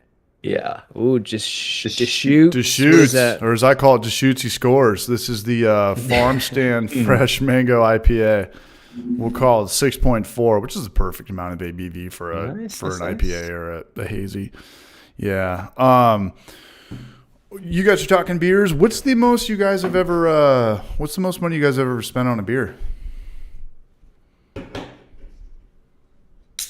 Or hypothetically, if you haven't spent a lot of money on a beer, what's the most you think you would spend on a beer? Can you see yourself dropping $30 on a beer? Dude, you know what? I feel like we get in trouble for this like we do dumb shit. Like we'll take really expensive hops, and then like we'll do a smash with really expensive hops, and people will like kind of lose their minds in the comments and just like talking about how much money we spent on the beer. And first of all, it's no. Well, like to buy a beer, like not to make to beer. buy a beer. Like Sorry, could you go to a liquor store and spend $30 on a 50 milliliter from, I don't know, some Flanders out in Belgium or France or something? I may have definitely spent probably $25 on like a really nice barrel aged like sour from New Belgium, and just some like stuff at Burial. Yeah. I tend to, I'll definitely drop $20 on a beer and not even think twice about it because it's so good, man. The beer is just so good. And you're a Brett dude. I didn't know that about you because I can't stand Brett beers because to me, Brett beers taste like half-ass sours with a Belgian vibe. But you go after that. I mean, it depends. Like some of it's not really sour at all. Some of the Brett. I mean, oftentimes it's just like because they've used a mixed culture, and there's like some sour in there as well. But yeah, I really do like the funk kind of like I kind of like them pretty nasty, I guess. Do you taste that bubblegum Belgian vibe that I get?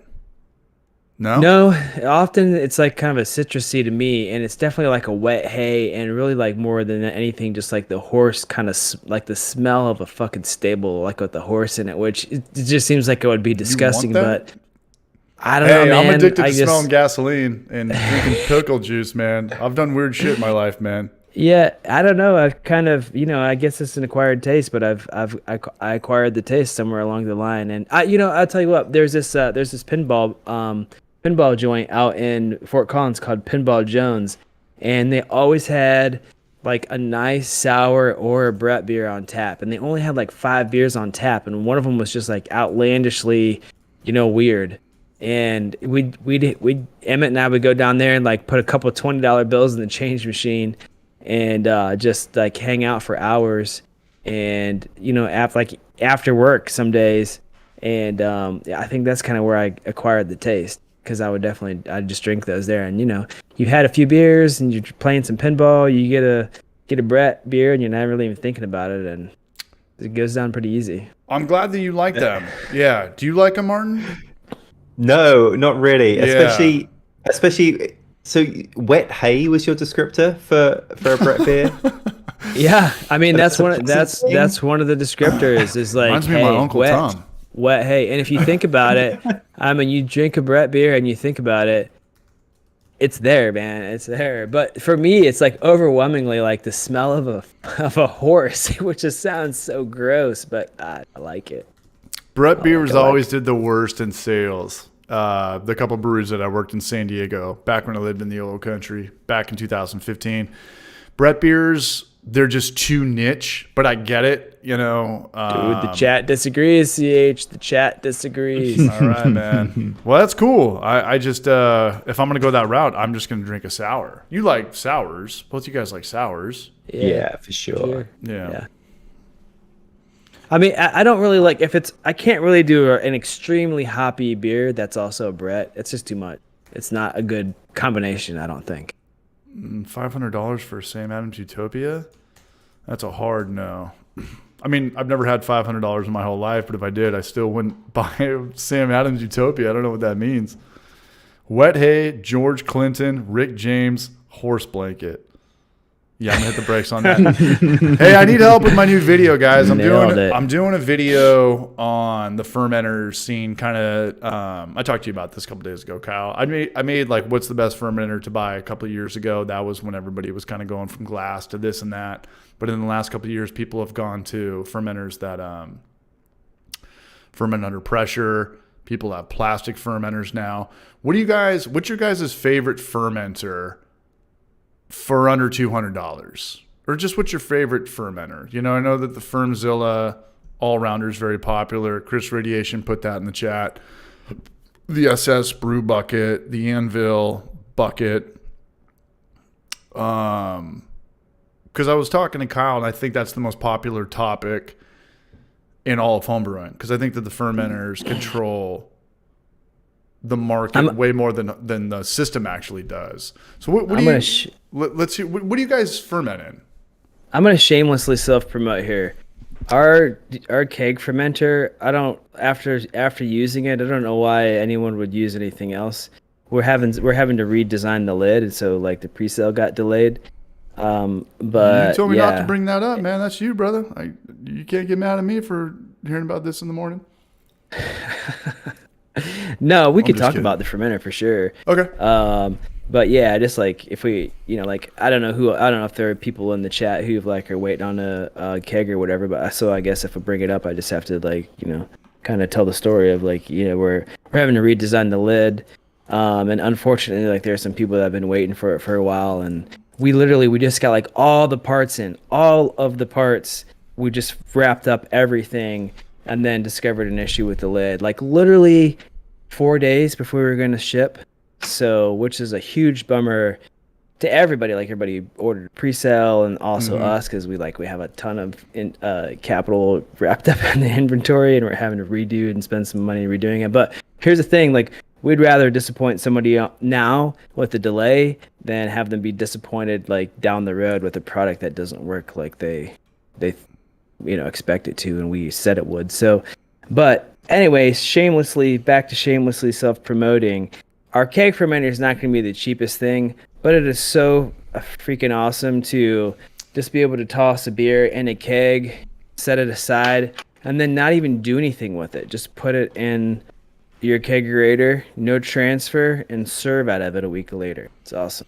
I'm looking forward to that. I hit the brick. Yeah. Sorry, Martin. I think we have it. We got told not to showcase it yet on YouTube. The other guy who has it is actually in the chat right now. And anyway, what were you saying, Martin? What?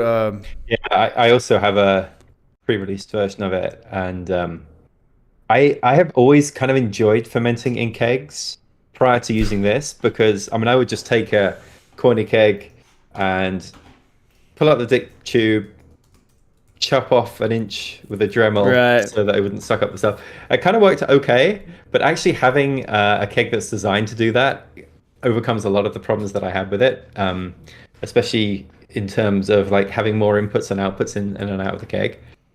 So yeah, it's such a good way to do it, because you can pressure ferment every time and not have to worry about temperature control if you don't want to.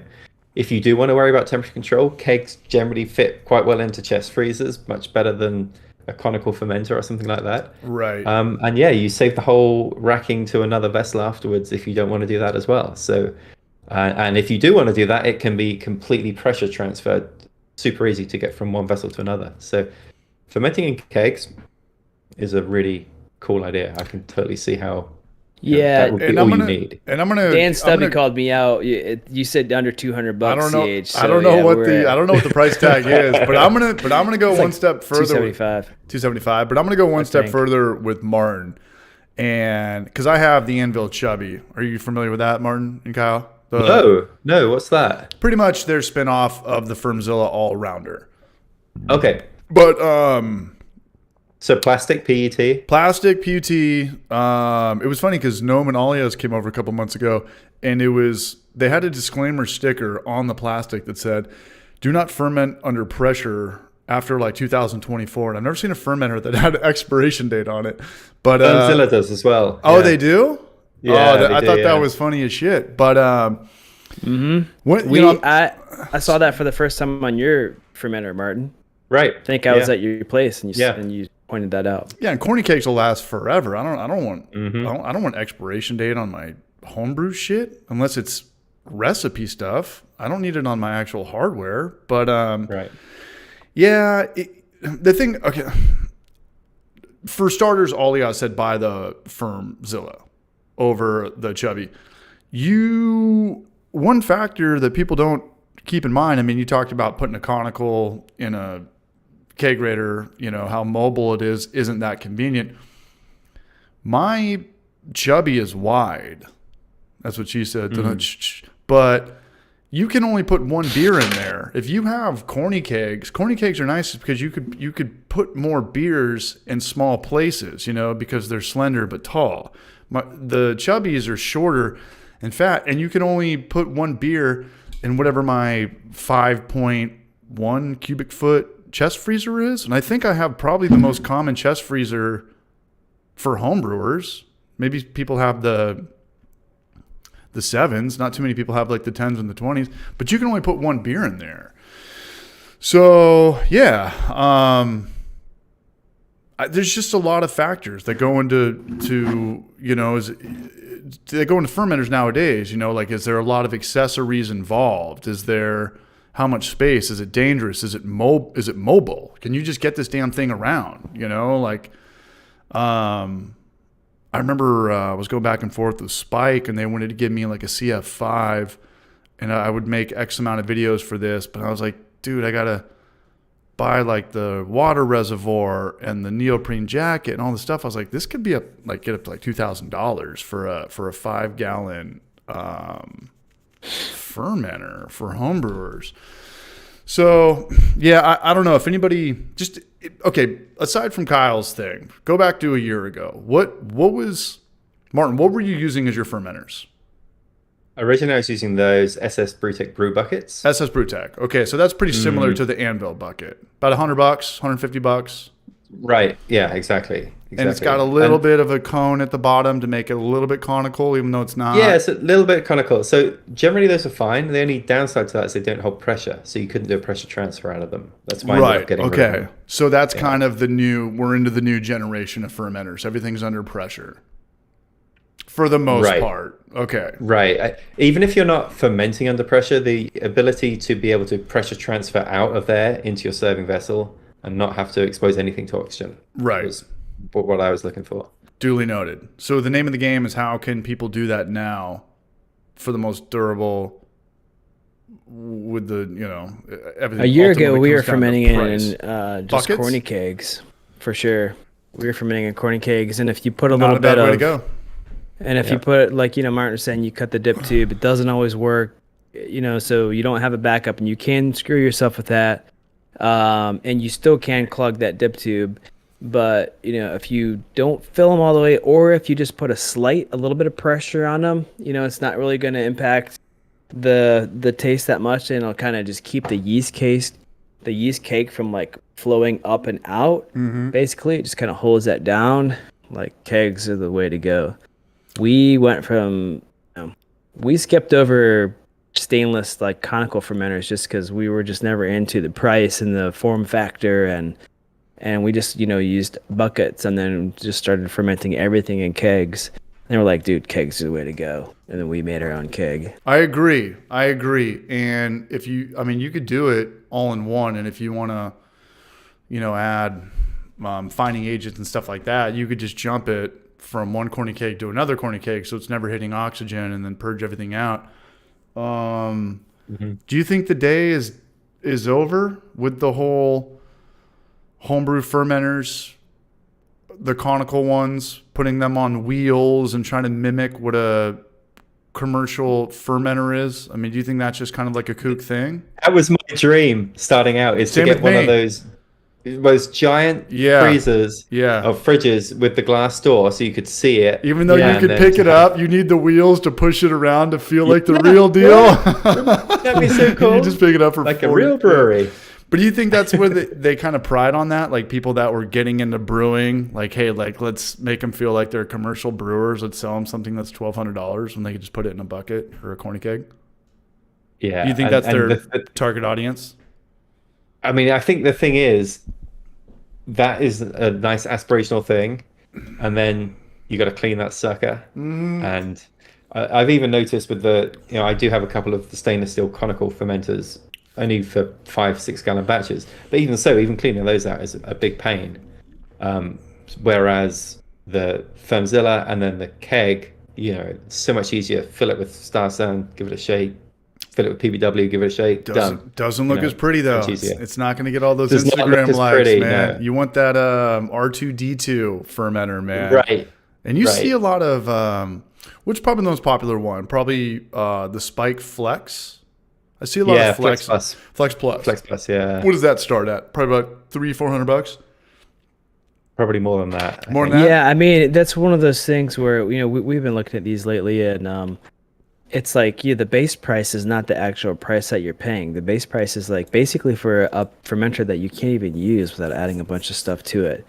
And we were talking to actually Apartment Steve the other day, and he's like, yeah, so I bought a Spike fermenter and I was super excited about it, and it showed up and I couldn't ferment in it because it didn't have like the $250 I couldn't even close it in, completely. And accessories, yeah.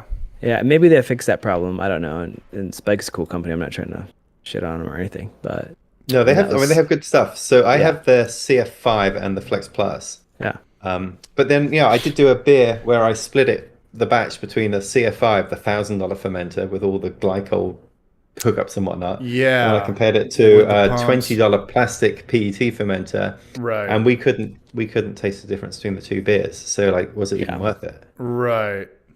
Shout out to Martin. Shout out to YouTubers. Shout out to all of us Mythbusters doing this stuff for you guys, so people don't have to sell their kidneys on the black market just to get that R2D2 shine.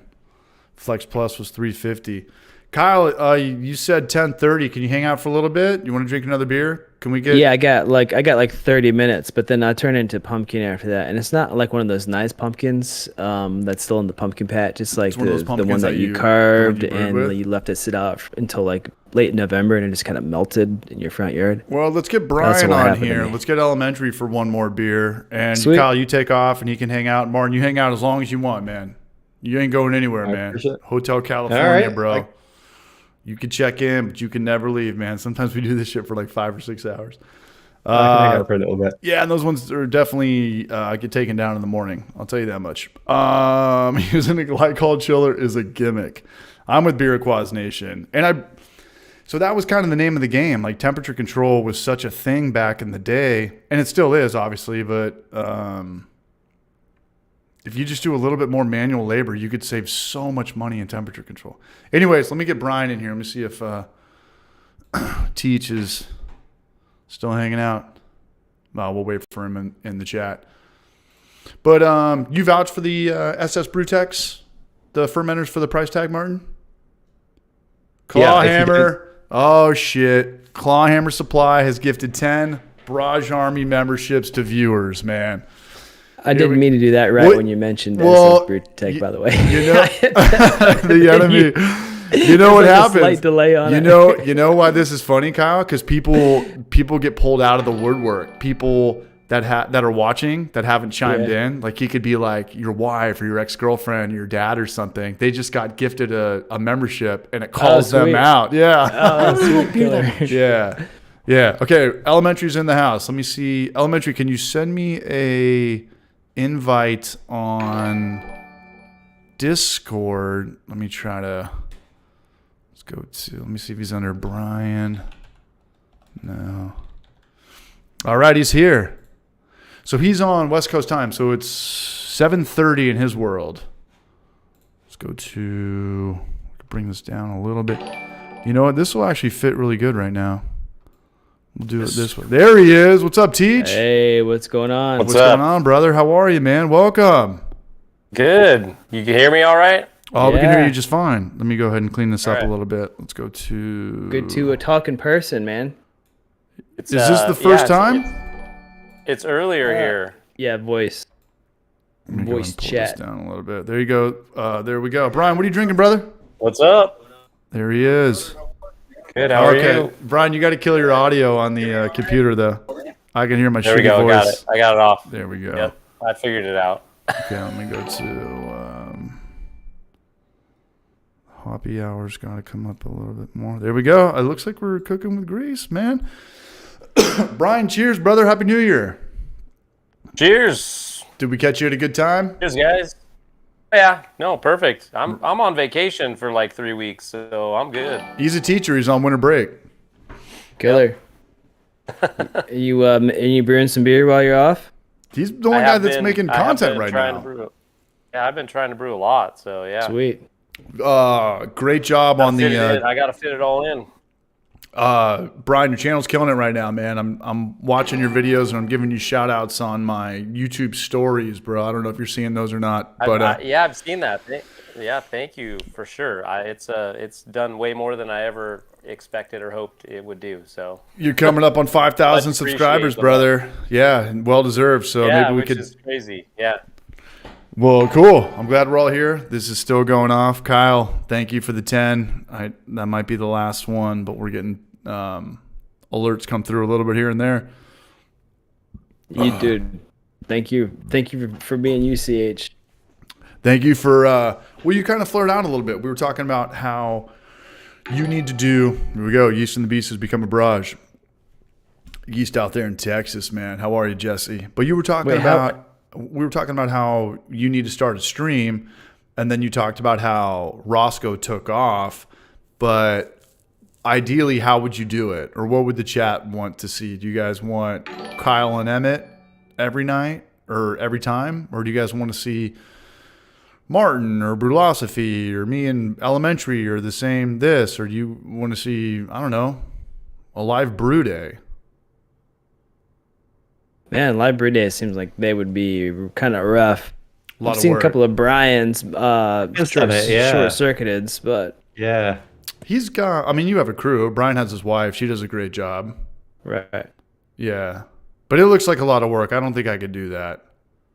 And if I did want to do it, I'd be kind of hard on myself. I'd want to have everything we were doing. Because you can do that stuff with a mobile phone. And I watch a couple guys. I subscribe to a couple channels on OBS and Streamlabs.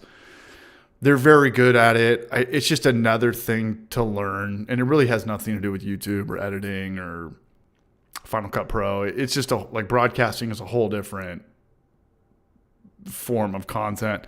But you can do it where you set it up where you're doing this now and it could cut to this guy's phone and or cut to this guy's phone. You got two phones or whatever. But it would just take me like 2 days, 15 hours of just snorting a bag of Adderall and really just giving it all I could to figure this out. But yeah, I don't know about this live brew day for 5 hours. Speaking about live stuff, CHN, are you not doing the Brulosophy Patreon thing soon? Oh, I already did it on the podcast. Yeah, I already did it, man. How did that go? I wasn't ready for How did that. it go? I did deer in the headlights for 45 minutes, just a deer and for the first 5 minutes or the first 10 minutes, the first time in my life, I had no idea what to say. I didn't know what the hell was going on. And I didn't know. I was going to say, that'd have to be a first, right? Yeah, and he was like, just go. And he's in the chat, just go. And I'm like, go where? Like, what are you popping in? Just go. Yeah, and it was cool. I mean, there was 10 people there. They kind of kept it going, but I did not know. And to be honest, I don't know why he does it that way. Why wouldn't you be in there, right? Like it's his. Yeah, it's odd, isn't it? Because unlike this, where there's we can talk amongst ourselves. Right, There I is got none you of that, guys right? together. It's just I'm gonna you. go to the bar. I'm out for the night. You guys just figure it out and get some matching tattoos and get buddy. But no, I didn't know what the deal was. I talked to Kyle and he said it happens fast. There's not that many people that show up. But I don't remember Kyle telling me like you're there by yourself. Well, yeah, I mean, Emmett and I did it together, so we were just having a conversation, Right, with each other. That's a lot easier and a lot different. Yeah. Yeah, I had it scripted. Every 15 minutes, I had a new topic that I was going to talk about because I was concerned that it's just me. It's just me for an hour talking. Yeah. And then hoping that people say something in the chat. Yeah. It's kind of scary. Do you guys, obviously, Martin, you talked to Marshall. Do you talk to Marshall O'Brien? You know, the last video I put out, that Ryan Hansen of Big Pop Brewing, they're from Brulosophy is from Fresno. Yeah, So you guys are close. 45 minutes. Yeah, and so I went to the brewery that they hang out at. They're always talking about Crone Wolf. And they hang out there and they do all their taste tests. They'll just bring their kegs there and they do all their their taste testing there. So I'm sure if I hung out more up there, I'd probably run into them. Yeah, I didn't really talk to him. I don't know how we even connected, but we text pretty frequently. And he's married. He's got kids. Yep. He's got a couple kids. Yeah. He's got a couple kids. What's his day job, Martin? He's like a microbiologist or something. No, he works in a psychologist, I think. Psychologist in a women's prison. Yeah. Oh. Yeah. Okay, I was way off, but that's cool. What? Okay. Okay. All right. Shout out to Marshall. That seems like an extremely difficult job, and that's cool. That's rad. But I didn't really start talking to him till a few months ago, and I did his thing, and we talked about it. But when you deal with Marshall, everything's like a month out. Like, hey, can I get you on the stream tonight? He's like, I don't know. Ask me in like 90 more days. I'm like, what? And then I ask him like 90 more days. I'm like, hey, like, can we get you down for this and that? He's like, I don't know, man. Maybe we'll do it like the start of the year. I'm like, okay, if I'm doing your show or your Facebook Patreon, you're coming on my thing. Like, it's got to be real. Like I just did yours. We got to, you got to scratch my back now. So he is coming on January 11th. And I think it's going to be rad. I think we're going to have a blast, assuming that, he's got a decent microphone and a webcam, and I'm sure he does. He's mostly. Sure he does. Yeah, he does. Got better stuff than I do, I'm sure. No, I mean, Podcast worst case sounds scenario, amazing. you could just put your phone up there. You could do all this stuff through the phone. Dano Stubby, man, welcome to Barrage Army. You sweet boy. Gotta go. The wife's really riding me. Big shout out to Dano for being here, man. Happy holidays, Merry Christmas, and Happy New Year. Still got 70 people here, almost 2 hours in. I don't really like beer that much. But yeah, I'm looking forward to that. Maybe you guys want to pop on that night. I kind of like doing this whole Brady Bunch thing these days. It's cool with me and one other person, but it's also kind of cool with 3 or 4. Sure. So, yeah, but I mean, his main grind as far as the brewing community goes is the website, or he's got an audio podcast. I think his podcast. I mean, I usually turn on his podcast and listen to it in the car, but they're on every week. But do you think he puts more content, like updating his website, or because he's got really good I think it's written not just him. I don't think it's just him on the website. I articles? think there's a whole crew of people that do the articles for him. Brulosophy? He's got a team. Yeah. Oh, dude, they have an army. They do. Yeah, they have a bunch of contributors that do the blog posts. I think they post 2 or 3 times a week to the blog, and then Marshall does the podcast with one of those contributors each week. Yeah. For 50 weeks a year for I don't know how many years. I mean, it's a lot of content. 9 years. Yeah, he brought that up. 9 in the years. chat. Yeah, Oh, wow. that was kind of one of our jokes. Some of their stuff that's coming out now were experiments from like 2 years ago, 3 years ago. So Right. they've got just a whole backlog of content that they can pull from. So, is Marshall does he still have a day job, or is this his full-time gig? He's Martin will. Yeah, he's still got a day job. Yeah. Well, not only that. He still works. Yeah, this is just a side thing. Joshua Wiseman has just tipped $10. $10.69. I love bubblegum, Amazon ginger beers, BrajCon 2023. I don't know how Chris Radiation changes his name to do that, but thank you, Chris. Thank you for that donation. And I got one from Brandon Chamberlain earlier that I did not acknowledge. So much love to you guys, Brandon and Josh Wiseman. But Kyle, you missed it. Marshall is a psychologist at a women's prison. I knew he was a psychologist. I didn't know it was at a woman's prison. So, like, yeah, I'm assuming that's where he gets, like, yeah, he's a clinical psychologist. Or that's where he gets his research, background. I mean, the fact that he knows how to do all these experiments and, like, the p-values and all that stuff. You got to get that knowledge somewhere. He's obviously a smart guy. I have no idea how he manages to keep it all together, working with all his contributors and all of the experiments and podcast and everything. Is just crazy. He asked me that. I still haven't figured out how Martin brewed 200 beers in 2 years. It was barely legal, man. For a long time. Kept it under the legal limit. But that was his joke. When he asked me, he was like, "How long you been putting out content on YouTube?" I said 5 years, and he said, "Yeah, I've been doing this for 9 years. Like, when do we get to do it full time?" And I said, "It doesn't happen. It's homebrewing, man. It's right." It's a labor of love. It's a passion project. I mean, I don't know what you guys are doing financially, but it pays for the gas, maybe here, maybe, plane ticket here or there. But it's not anything like, gamers or CrossFit people or chefs or anything. It's a small community, and we had some laughs in the chat, I guess. But, to answer the question, Marshall's been putting out content for 9 years. Yeah, funny story. Then I tried to buy Marshall's website from him, like probably. You told me this. Like 8 years ago or something. How'd that turn out? Emmett and I saw, we came across Brulosophy, shortly after it, came out, and we were like, holy shit, first of all, this is awesome. He getting a lot of traffic. And yeah, he was getting a lot of traffic. We were like, dude, this guy is going to crush it if he keeps doing that. And he didn't seem to be doing very well was like monetizing his traffic. So I was like, hey, listen, I reached out to him. I was like, hey, listen, I feel like I could help you with this. Maybe we'll work out some sort of a deal. I'll pay you for, like a stake of your business, and you just keep doing what you're doing, and I will pay you money. He didn't get it? Nah. He didn't want it? Yeah, he didn't get it. He's like, nah, I'm good. I'm good with what I'm doing. But who knows? I don't know how he's doing. He could be crushing it, but yeah, he didn't want it. He didn't want it. And we didn't even sell brewing equipment, and we actually didn't sell. It was like years after that we started selling brewing equipment.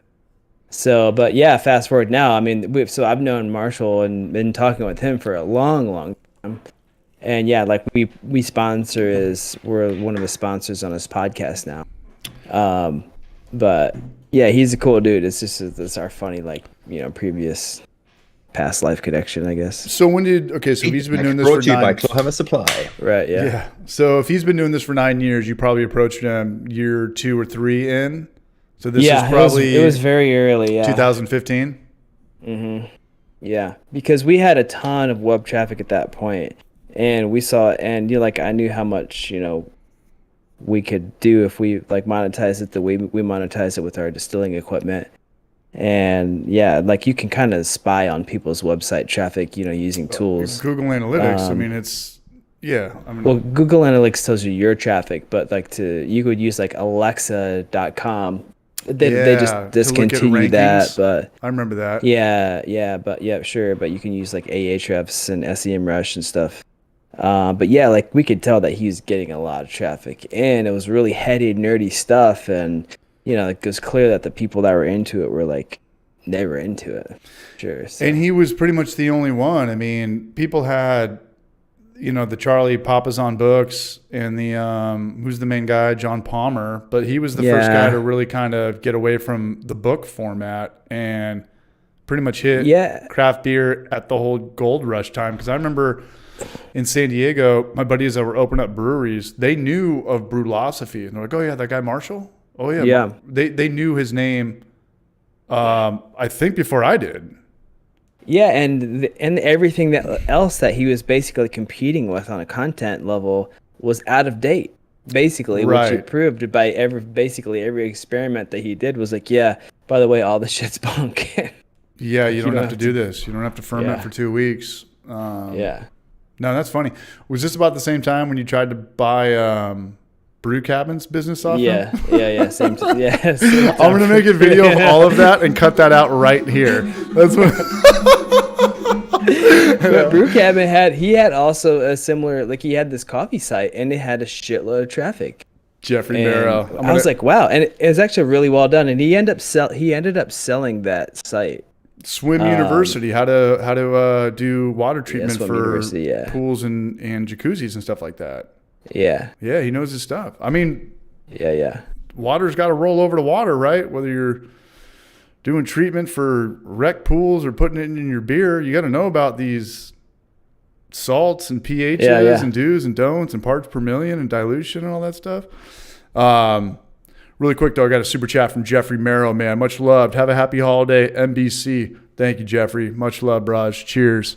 Kyle's probably taking off here after 3 more beers, but we're going to be hanging out. Yeah, I got to finish this guy, then I'm out. I see the NBC t-shirt in the back right there. That does not go unnoticed. I sent him. Did I send that to you? Yeah, I think you sent it to Ross, but Ross is like, I'm not a blue shirt kind of guy. He exclusively wears black. So really? Yeah, you're right. Yeah. Ross wears black t-shirts that are 2 sizes too small. So you always see his ass hanging out. I mean, I'm not looking. He's just like the punk rocker guy. It's kind of cool, kind of weird. What up, Sterling B? I'll definitely come out for BrajCon. Chris Vodka still hanging out in the house. Nah, man. And at some point, I think everybody has learned something from Brulosophy. Like I think he was the first guy to make a video, or it wasn't a video, it was an article about fermenting in corny kegs and then using the jumper cable to go from black to black. So it'd be beer out to beer out, whatever it was. But I stole that from Clawhammer, and then I ran to YouTube and made a video about it. So the thing I learned from them was the overbuilding yeast starters and then harvesting a little bit out of that yeast starter and then keeping that yeast around. Okay. And that was something that Marshall talked about, I think, on Reddit, and then he ended up putting an article about it. And I was like, holy shit, this is a great idea. So I ended up having a fridge full of little mason jars where every time I built a starter, I would just steal a little bit, put it in the mason jar, and then use that to make another starter further down the line. And yeah, it turned out to be another good video idea. That video did pretty well. So yeah, he was like the original Mythbuster, pretty much exactly what Kyle was talking. How do you save time? And it was funny because he never got into the whole YouTube thing. He never pushed video content. It sounds like on their podcast, he's going to be changing that. It sounds like they've got plans for stuff on YouTube, which is good. No, I'll be over here. Dude, I'll tell you what, man. When it comes down to like what I rather write content or make videos about it, like writing it's so much easier. And if you're into writing, it's actually kind of fun to just sit down and write something. Yeah, but of course it doesn't do as well these days, but you know, maybe like I kind of get maybe why Marshall's just stuck to writing stuff, because there are still a lot of people who just like they like to read. They don't especially the older generation. Yeah. So we all put out content on YouTube, though. What do you got there, Brian? There he is. Deschutes, he scores, man. My God, which one was that? Squeeze Rider. Squeeze Rider. I'd love to Squeeze Rider. We all put out content. How much do you guys write down? Because I write down a lot. It goes from my favorite thing about my YouTube, my whole YouTube shenanigan stuff, is just filling up a notebook, just writing down. Oh, you physically write this down? Your scripts, you're writing them down? I write down on a notebook. Yeah, but I I don't think Martin's ever watched a Homebrew Fly video, but there's a lot of meme shit. And they are all scripted. So what I'm curious about is the fact that you act, because I just do it in the notes app, and you're actually writing on a pen to paper, the actual pen and paper. Yeah, and then from here I go to Microsoft Word and I write it, and I put it as concise as I can. And so here's what I wanted to do today. So I don't know how much you can see, but it's like transfer all my footage from my iPhone, Fermenter B-roll, go through all my content and look, what's glass, my footage of anvil buckets, and I'm having people try to send me stuff of their fermenters I don't have, like Fermzilla, all-rounder. Go to Streamlabs, change up some of these Look, I'm going to be things like this. I don't like beer that much. I didn't get around to that. And then do a happy hour thumbnail. That's me and Kyle. I sent it to him. Kyle's like, dude, I got a way better picture of me on the internet. I'm like, nobody fucking cares. Like, this is going to be fine. And then fermenters, track down all the B-roll you can get of glass, anvil, plastic, Spidel. Remember everyone was like, dude, plastic fermenters are so bad. And then Spidel came out. And it was like $100 plastic fermenter, and everybody bought them up. Like, what the fuck, man? You just said like, and then just same old stuff. And then I'll go to Microsoft Word and I'll do it more of kind of a essay format, and then I do my voiceover and all my dumb shit. That's how I do it, bro. So it's been through multiple revisions. By the time you're actually reading the video, you've drafted it on paper, you've gone into Word, you've fixed it up. Yeah, to an extent, yeah. And then I think I've seen and then you just kind of like write down the scenes of the movies you want to throw in there too, right? Well, let's go back. So, and that's easy. I've got kind of this weird photographic memory where anybody who I saw growing up that was skateboarding or doing a trick or made me laugh, I remembered like what year that was, what video that was. You guys grow up watching skateboard videos, like you hear a song, you're like, that was Jamie Thomas's part in 1999. I've got a really weird memory in that regard. So here was my last video. It's best beer in the world. That was the clickbait title. It was really a San Diego vlog. But no one's going to click on San Diego beer vlog. But if you put best IPA or best beer in the world, ? People will click. Beers I want to showcase. Chocobo Hef, my buddies, this and that. I don't know what the hell we're looking at. Themes that I want to use. Going to Nashville, how I'm getting old. Gentrification, my shitty Tacoma. Crazy-eyed killer. Do I put ex-girlfriends in this? Mexican food.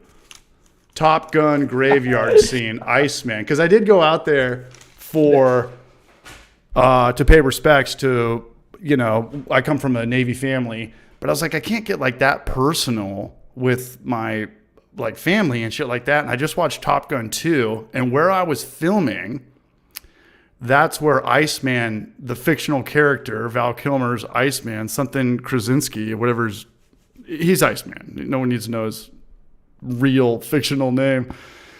I was looking at that. I was like, whoa, I was watching this movie, this and that. So instead of like bringing in one of my grandfathers, my uncles that died, I was like, but no one has to pay more respect than this. And then I would cut to the new Top Gun scene. I don't know. I don't know. I thought it was funny. Ran it by a buddy. He thought it was funny. It made the video. Dude, the there's like a good 10 seconds in that video with the crazy eyes killer. Oh, dude. Okay. That's like probably the most vulgar 10 seconds of any of your videos you've ever made. And I was on vacation with my parents last week. You guys, this is a story. I was up late night. Dude. Watching this video. Everybody was asleep and my mom walks out into the kitchen and this like vulgar 10 seconds plays. I'm like, wait, no, this is my buddy CH's video. Dude, I was out. She couldn't see what was on the screen. I was like, you guys just gotta watch the video and you'll know what there's some context. I was out to sushi at a nice sushi place, and I was at the bar, and you sent me that. You were you were texting me. It was last Sunday night, and you were talking about with Larry David. He's hanging out with the gangster rapper. Yeah. And in the video, I said something like, "Hey, what's your favorite IPA?" But I cut to like him saying like, "Hey, like I gotta ask you a question." And he asked Larry David like, "Hey, do you like eating pussy?" And I was like, "I just have to put this in there." Like, "Hey, I gotta ask you a question." And you were like, "Dude, I was watching that video when my mom walked in." Yeah, no, that's awesome, man. And then then they're all hanging out and pushing each other after that. That's one of my favorite Curb Your Enthusiasms of all time. It's so good. The Crazy Eyes Killer, yeah. Yeah. Chris knows what's up. But yeah, to answer your question, Martin, yeah, I write pretty much a lot of stuff down. So to go from talking about with Marshall, it's not, the way I write is not built for like the internet. Like if I wrote this and turned it into a teacher, she'd be like, "This is an F. Oh, this is shit." But I write the way that I talk, so it works for me. That's what I'm. Yeah. But because the way you deliver it though, it doesn't feel particularly scripted. It feels like you've thought it through. But I wouldn't have thought you'd been through like 2 or 3 revisions. So that's what makes it good. I've got to run. But thank you very Martin, much. Martin, you out of here? Is that it for you? Yeah. Okay, buddy. Yeah. All right, man. Pleasure seeing you guys. Hey, Martin. Yeah, Martin, good seeing you, buddy. Good. I think Kyle's probably hanging on by a thread too. But hey, Martin, we'll take off for a sec. We'll do this again when stuff happens. All right, buddy. Sounds good. Yeah, we'll talk in a week, buddy. Later, Martin. Have a good one, bro. See you, Martin. It's good talking to you, man. Later, brother. You too. Bye. That was cool. Kyle, how are you doing over there on time? Dude, I am. You got to get out of here? I have to get out of here. All right. We don't even want you here anymore, Kyle. I'm just kidding. I love you. No, but I appreciate that comment. That to feel like it's all off the cuff and stuff like that. But obviously the names, you have a great delivery. Yeah, it's great. Appreciate that, man. Brian, how much do you write down? Kyle, I'll let you get out here in 5 minutes. I do Google Keep, and I'll write a few ideas down. Sometimes it's more, sometimes it's less, but most of the time I'm pretty off the cuff. But you ever go back and you're like, damn, I missed that point. I wanted to say that. That was like the biggest pulse to that whole video. There was a message or a thing not to do. Yeah, so that's... Yeah, all the time. Yeah. All the time. I should probably write a lot more down. Well, so go... Okay, so here's what I had written down just for today. So it goes from phone to pen to paper to written. So here's what 5 things a day. Write 5 things a day down for your next YouTube video. I wanted to give a shout out to Blackwood Brews. We did that. Has anybody ever brewed with alkaline water? I talked to Noam a little bit about that. It's got crazy good minerals, but high pH.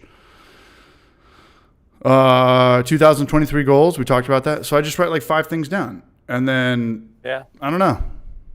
Just kind of like a shitty comedian. Yeah, I don't know. Yeah, no, it's good. It keeps you. It keeps some sort of, flow.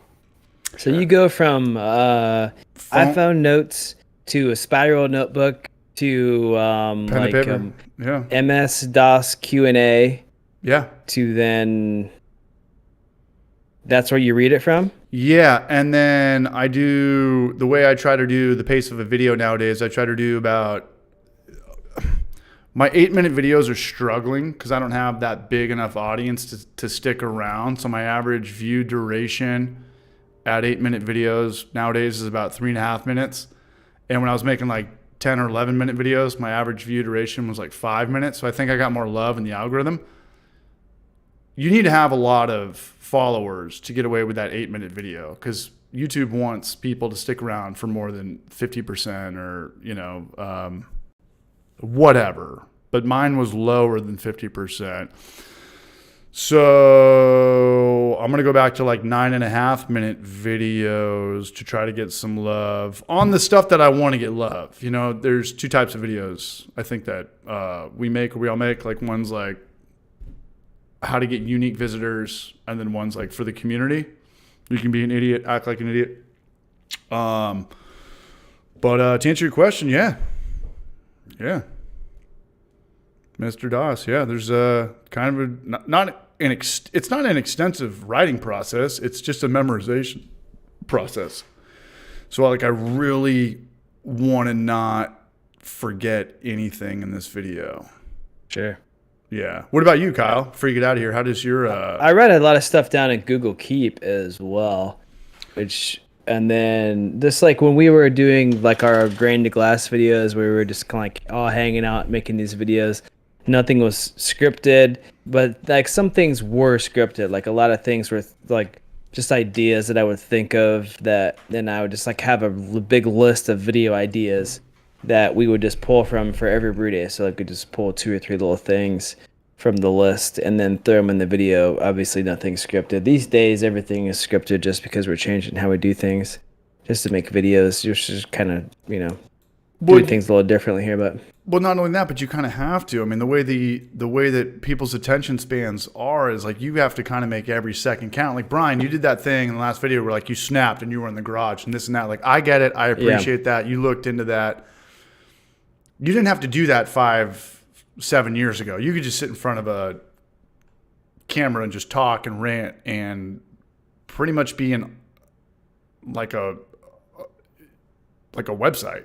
Like a talking version of a website, but now you have to have like production value. My B-roll shots are never more than 2 seconds, jumping around and stuff like that. And I see that, Brian, like your content has gotten, forget the whole education or the beer thing. It's gotten way more engaging, I think it has to. I mean, it has I to. have kids, and my kids watch as like Mr. Beast and all these dudes, and they love it. Wow. Everything's like just quick, zoom quick, in, quick. Boom. And it's for us, for even people my age, like my attention span is getting shorter too. Same. So I see that, and I'm like, all right, it's got to keep going. It's got to keep going. I know. I watched a movie the other night, and I put my phone in the other room, and I didn't look at it. And I watched a 2-hour movie, and I was like, do I get a reward? Like, do I go take myself out for ice cream? Do I go buy a sundae? What was it, CH? Burnt with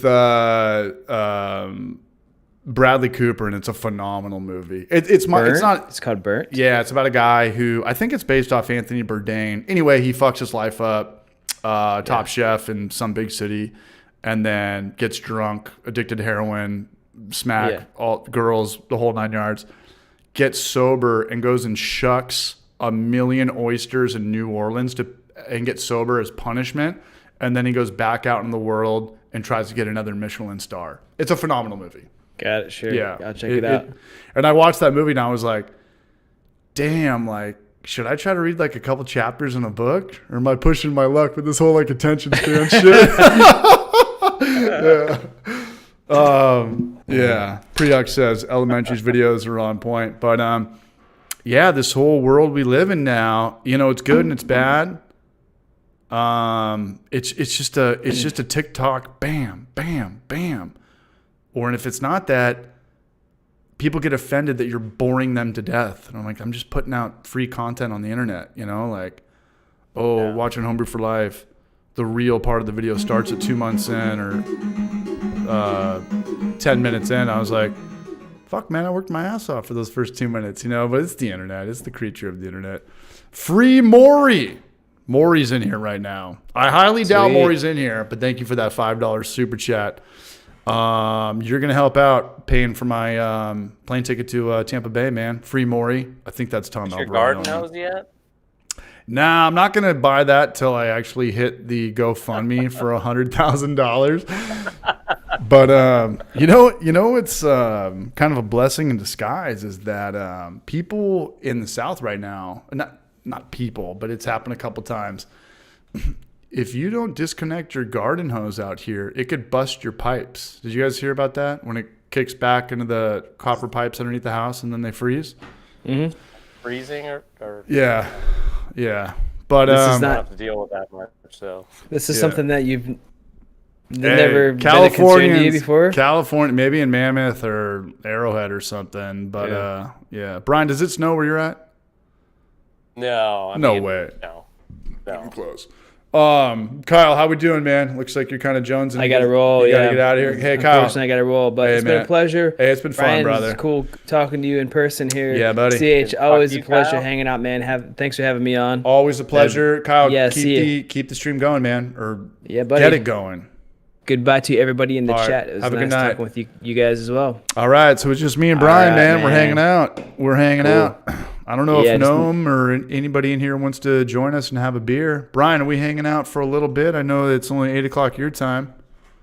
Only 8 o'clock. I'm good. Okay. CH, you gotta just hang up on me, I think, man. Just turn your computer off. I just closed Discord and nothing happened. Just pull the plug, brother. What up, Chris Dude, Smart? my MS DOS is freaking out on me here. Chris Smart, just finished my Pilsner. Thanks for entertainment during the process. Much love, Chris Smart, man.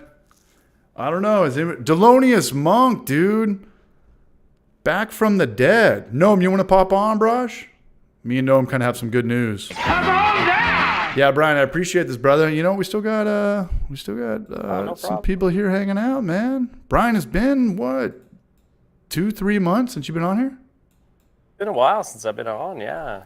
I try to pop in, but there's so much stuff going on with kids and everything, and there's always seems to be practice on Wednesday night or something like that, so.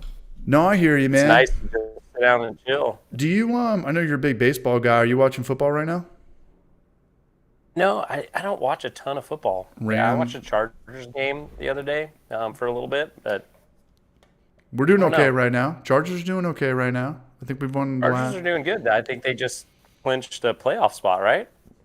We definitely got. I think it's different how they do it now because the number one gets the bye. It used to be 1 and 2, but now there's 3 wild cards, and I think we got at least the second wild card. Yeah, so they've clinched a playoff spot, right? Berth, but if they win 2 games and they're playing this person, if they lose a game and win a game, then they're going to play this person. Yeah, and if they lose both games, then they got a long road. But. Yeah, a little bit out of their fate right now. It's up to a lot of other teams, but Chargers broke my heart.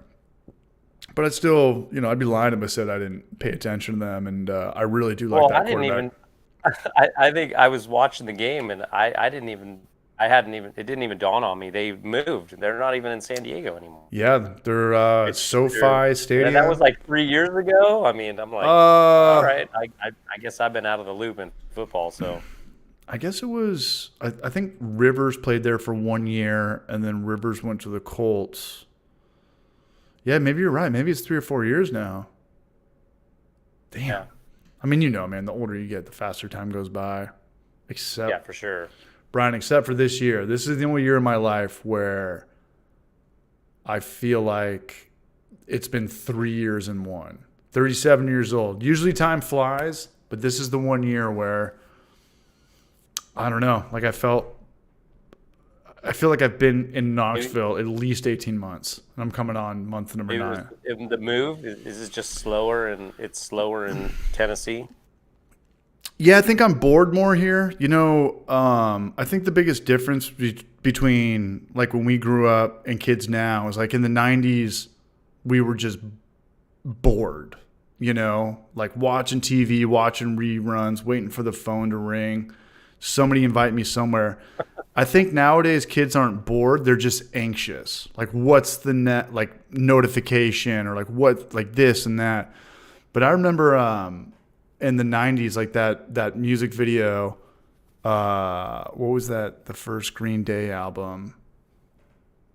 Dookie? Dookie. What was it? Longview or something. He's literally just the music. Yeah. He's just sitting like it's summer and he's just channel surfing all day. That was like the epitome of especially summer, like before you have your driver's license or you can't get to the beach or the lake. No one can schlep you around. Transportation was everything. You're just sitting around. I remember watching that Channel 2 station, the TV guide station, just like let's just watch this for 20 minutes and see what time Demolition Man comes on at Showtime. Yeah. So nowadays kids aren't. I don't think they're bored. Oh, here comes Noam. I don't think that they're bored. I just think that oh shit, I fucked up good. Let's go to. I think kids now are just like like I need something. Like I need something to look at funny fast. Like we didn't have that. Yeah. Hell no, we didn't have that. No, there's not much sitting around and getting bored. Yeah, I mean, it's really hard to be bored. Right. It's really hard to be bored nowadays. And there he is. What up? There he is. What up, Gnomski? How's it going, guys? Just chilling, Gnome? man. Chilling out, man. Delonious Monk, dude, kids are so captivated by technology, they literally don't know what reality is anymore. COVID and homeschooling has made that so much worse. I don't even know what reality is anymore. That's why I like going to the gym without my phone, because it's the 1 hour of the day where I just kind of like look around and see, like it just kind of brings me back to the 90s. I mean, we all went to the YMCA growing up. There's always kind of like some weird shit going on. This guy's like showering without something, or I don't know. But I like that. I like that. Hey, I'm going to go use the restroom. You guys hold it down. I'll be right back. All right, what's up, Gnome? Too much, man. Just fucking sipping on some Pilsner. It's weird. There we go. I'm using my camera. I don't know if you're using your M50 right now, but I'm trying to do that instead of the webcam. See how it goes. So, do you have a Mac or just a PC? Yeah, see, Like I have a Mac, and I was trying to figure. I was messing around for like 2 hours before I came on to try to figure out how to get the M50 to be my webcam. But there's a bunch of drivers you got to download, and I tried. Yeah. About the best I could do is figure out. I've got a new setup, so the best I could figure out was getting an external mic hooked up to this. So, you have to go on the website and download their webcam utility. yeah, I was trying to, and I messed up somewhere. I gotta go watch a YouTube video or something. Yeah, that's pretty much what I did. But I don't know. It looks a lot better than my shitty webcam, so I'm happy so far. I don't know. This is just my webcam from the computer, so better than the old one that I had. Last time I was on, I think I was freezing and glitching out, and I think CH thought it was my internet, but I think it was my computer. Well, this is brand new. I just got this like less than a month ago, because my old PC was like literally built in 2009, so it's ancient, pretty much. So, but happy so far. Much better quality. I'm looking to well, here's the thing too. Like to render videos with the old computer, it took forever. So I haven't made one yet with this, but I can only imagine like how quick it's going to be comparatively. Yeah. Well, I was still using iMovie on my old computer just because I don't think I could handle anything else on the on that computer. So that's crazy. I just started using DaVinci Resolve to and the computer can handle it this time. So that's good. Makes it easier. Was it called DaVinci? I've never heard of that one. DaVinci Resolve. It's a free download, which is nice because I've never used Premiere Pro, but that would be the other one I think that it goes up against, and that's like $300. So figured I'd save myself some money. Go free. Yeah, I'll check it out. I used one that unfortunately costs like $50 a year, which kind of sucks, but it's okay. Does the job, I guess, but it does suck like having to pay for it. Yeah. iMovie, served its purpose, and it was free, so it did what I needed it to do. Yeah. But I was just looking to do some more stuff that I couldn't do with iMovie that DaVinci does, so I'm happy with it. It's been pretty easy to learn so far. So what are you brewing next? It's easy go-to. I've got an American light lager fermenting right now, and I used yeast that I use. It was an Imperial yeast. It was a lager strain from Imperial. I can't remember what it was right now. But I've got a light lager down there fermenting, and I think what I'm going to do is brew a Doppelbock and Oh, pitch it on top. Yeah, just reuse that yeast cake, use it like a big starter, and do something, a darker lager. So Very nice. yeah. Sounds good. Yeah, how Don't mind about me, you? either a fruited sour or a hazy. Probably a hazy because I haven't done one in so long. Yeah, And I'm sick of buying them. I'd rather just like yeah, make for one sure. that's solid and just have it on tap. Yeah, But it does suck though because like right now I think it's like 37 degrees where I'm at. Oh my that's god. cold. Yeah. Well, You don't have I just insulation down there either, right? uh I think there is A actually. little bit. Yeah, not in the roof, unfortunately, but like in the walls there is.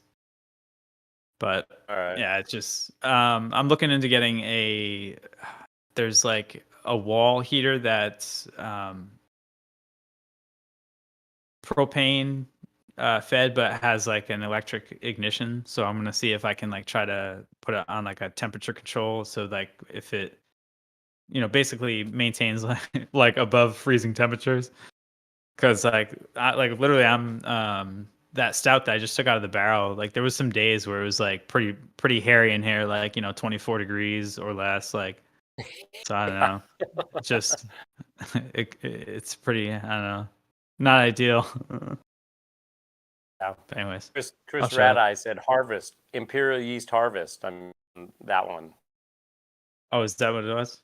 Yeah, Harvest. Is Yeah. that one of their like, well, this is kind of like I- kind of obvious probably in the name, but that's a seasonal one, right? They don't offer that like at all times, or no? maybe, yeah. Maybe that's one of theirs. Yeah. I think, what is it? Maybe Pilgrimage. Pilgrimage is also seasonal by them too. Oh, that's Imperial yeast. Yeah, Imperial. Yeah. I think it's them. That reminds me, they have a yeast called Gnome, and I can't believe I haven't used that yet. They do. They have Gnome. Yeah. Right? And I actually, I think I just got that one in. Oh, No? nice. I think I got it in. Yeah, I think that's a Belgian strain actually. Yeah. Yep. Yeah. Yeah, it's a Belgian strain. So I've got the ingredients to do. I want to do a party guile and do a triple and then a Belgian pale. And so the Belgian pale I was going to ferment with Gnome. And then the triple I'll do with triple double. Nice. That sounds awesome. Oh yeah, I love Belgian beers. I'm back from the dead. Oh, CH comes just in time after we were talking about Belgian beers. All right, yeah. stop talking about the Belgians. Throw your channels in the chat right here. I want to get Kyle drunk. I've chilled with Kyle probably 4 times now. I've never gotten that dude wasted. I want to get Kyle. Oh, what's up, Will? Thanks, man. Does he just have a high tolerance or does he? He doesn't really drink that much. He's got a 10-year-old or something. So he's running a business. He's trying to host. He's just got a lot going on. What happened over here? All right, here's Gnome. For those who were here, we still got 60 people here on mine, 57 people here. We got Gnome. Check him out. He just hit 1,000 subscribers. Big shout out to Brian for plugging him, buying that little or having that little garden gnome right there. And this is elementary. Dude, I'm gonna have a full collection of gnomes back there to just keep company when I'm tasting beers. Hell Dude, yeah! Having gnomes around is a great thing. Yeah. Always got to have gnomes around because that means what? What's the unwritten rule of gnomes? If people put gnomes in their garden, that means they're swingers or something. Yeah, the first time I heard about that was when you brought that up. I was like, what?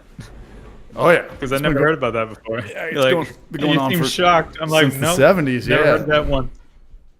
That's haven't hilarious. seen people reusing yeast like I do. That's kind of a commercial thing. You have to do that at, I think that Maury uses like 13 generations of the same yeast. But with homebrewing, I think it's more about experimenting. I used to do it back in the day, but I was like going through all this hassle just to save like $7. I stopped reusing yeast. Well, the only reason I just repitch on top of a yeast cake is like I'm lazy. I don't want to clean the fermenter. Dude, your video that talks about that got some serious shine, man. Dude, that was the last one, that double IPA, and that beer that I made was probably one of the best beers I've ever made. It's good deal. It's really good. I mean, everybody that's had it has been, nothing but love. So who do you good get beer, your? and I just sorry, who do you get your beers to? I know you got neighbors. You showcase some neighbors, your pops. Yeah, just friends, family. Just can them up, and yeah. Yeah, I'm I've got definitely those jealous whale in that pods regard. that Martin was talking about, and I fully intend on shipping beer out to people, but lazy again. Well, it costs money. I mean, for starters, you got to get one of those Octobers or the cannulars, which is what? What do those start at? Like $400? Yeah, probably. Like, I think the cannulars start at like $6. I think the October the one with a that K. they have the drill one. I think that one's the cheapest one that they offer. There you go, PBR. Did you get that on the house? Did you get that for a video? That was crazy, dude. More beer. That was when they were like just trying to ramp up their YouTube channel, and they were doing giveaways, and I won it. Oh shit! Oh, nice.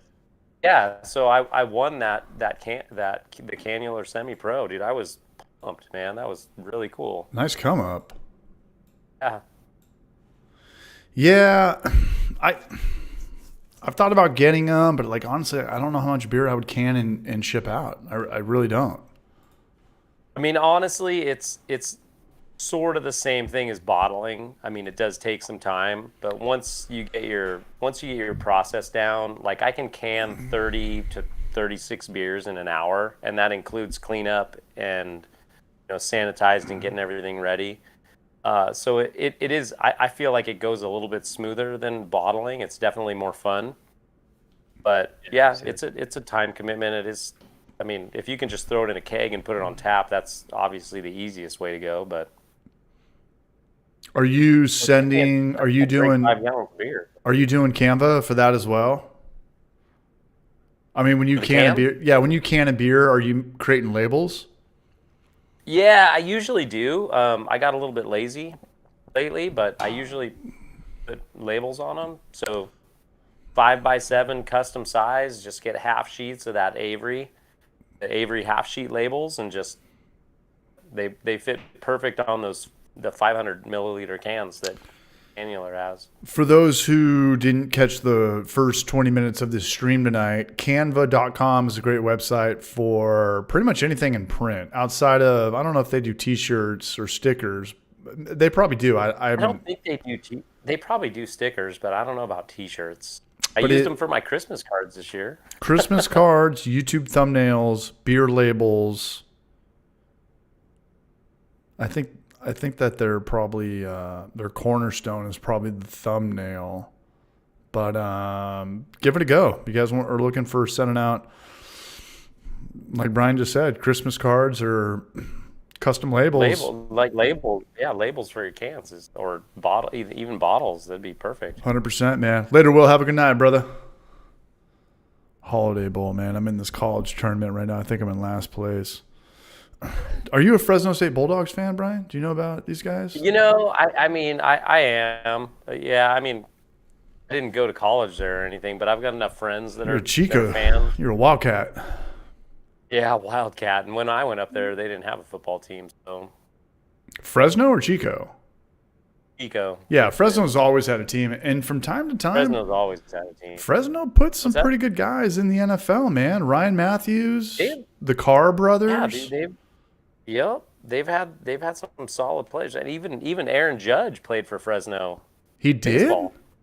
Yeah, dude. Yeah, he's a California boy, man, from Northern Cal, but he played for Fresno State. Oh man, I thought he was like Jersey all the way.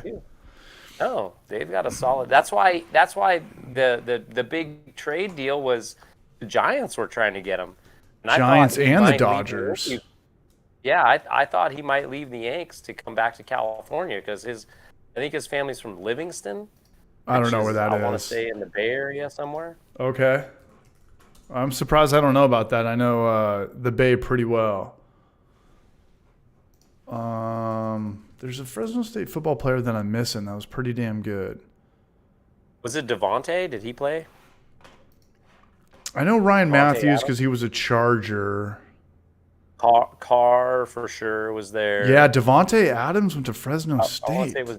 I want to say it was Devontae. Oh man, I would have put him on like the SEC for damn sure. He's got to be the top guy in the league. The top receiver in the NFL right now has got to be either him or Justin Jefferson. Logan Mankins was a Bulldog. Lorenzo Neal, Charger. Bernard Berrien, I remember him. He was good on the Bears. I'm forgetting somebody in here. I don't know, though. Fresno State's got a pretty good team. I mean, they would kick the shit out of San Diego State, right? No doubt about it.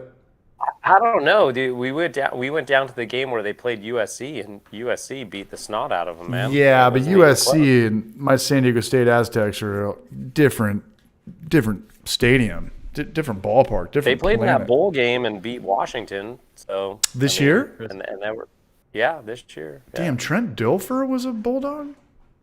Dilfer, that's right. Yeah, because we still have we had freeway signs up. He owned a a car dealership or something. He's got all the car washes, all the Breaking Bad shit, all the Lenny Dykstra businesses you would own. Yeah. That's funny, man. Later, Chris Radiation. Have a good night, man. Fantasy football. Accidentally cracked a cider instead of a beer. It's all good, man. Hard ciders are good. Have you guys ever done a hard cider? You guys ever brewed a hard I cider? just picked up some cider no. yeast. Yeah, I picked up some cider yeast. It's cheap. It's cheap yeast. Yeah, I mean, I got a lot of family members that just don't like beer and they'd rather have something else. And yeah, I don't know. I don't necessarily like it all that much, but I'll brew one just for fun, you know. Yeah, it's easy to do. It's not expensive. What's the most money you guys have ever spent on brewing a batch of beer? I think Noam's probably gonna have the highest score in this. What's up, Dad? Oh, for sure. Devontae Adams. Yeah, Noam goes hard. What's the have you ever spent $100 on a batch of beer? 5-gallon batch of beer? Brian? Probably not. Probably I not. don't know. No. Yeah, I don't do a lot of. I haven't done a lot of the, the barrel aged, all this stuff. I haven't done a lot of that. I want to, but The barrel aged, I the don't- fruit's expensive. Fruit could be like $5 for a little can of flash frozen puree. It feels like I think I did an apricot blonde where I had to buy the puree, and the puree was 30, expensive. $40. 40 bucks. Yeah, Yeah. easy. Yeah. Whoa. We got a big one from Ron Barnes right here, man. He just dropped a bomb. He's got the cat. He's got the cat going, man. $50. Happy New Year's, guys. It's great. It's a great time hanging out with you as always, man. Much love, Ron Barnes, man. I appreciate that, brother. I really do. I haven't seen that. Haven't seen that often since Knothead Brewing came on last time. But cheers to you, man, Ron Barnes. Cheers to Knothead, or not Knothead. He's never been on, but he was showing love a couple weeks ago, man. Thank you. That's going to help out to pay for mine and Noam and Aliaz's next trip. We're trying to figure out where to go right now, and we're going to do it the week after we do Sober February. You're really doing sober February then, huh? I mean, the I've been only, on. yeah, you don't do it. Nobody, I can't. No, can't. Noam, are you doing it? No. Brian, My you don't birthday's want. in that You're a February baby. You're February '84, month. 83. '83. Okay, so you're 14 months older than me. There you go. Yeah. 1/4/85. So I got a birthday actually next Wednesday, and that's going to be a stream. I'm looking forward to that. And my Birthday sister stream. birthday stream, and then my sister's coming into town from Richmond, Virginia, and we're trying to figure out the itinerary because Knoxville's weird. Like I got to Austin, I think for under $100, and we could go to Tampa Bay and Denver for like under $150. But going to San Diego's a nightmare. So she's going to come out to Knoxville from Richmond, and it's almost better to buy a ticket to Vegas and then get another Vegas ticket to San Diego from there on a different airline.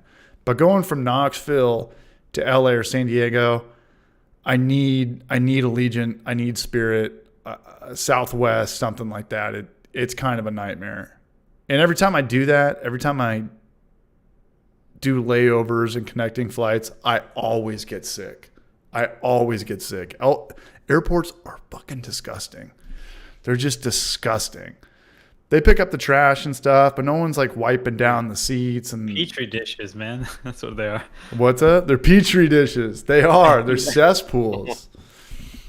Yeah. If anybody ever wanted to do like an experiment, scientists or doctors wanted to come in and like see how many people have this and this and that, don't do it at a hospital.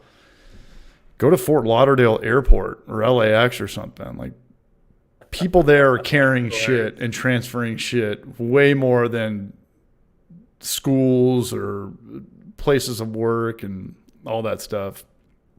What was my 5-gallon mead recipe? Mead's the easiest thing to do of all time. The bummer about mead is that you got to wait a long time for it to be dry. I've done mead a couple times. What's up? Too. Yeah. Expensive too. Yeah, I think it's about $60 for 5 pounds of good honey. I mean, you could buy probably that Walmart shit for half the price, but when you're doing mead, you want to get it like locally, sustainably, the good stuff. Yeah, and it's a scary thing to have 5 gallons of.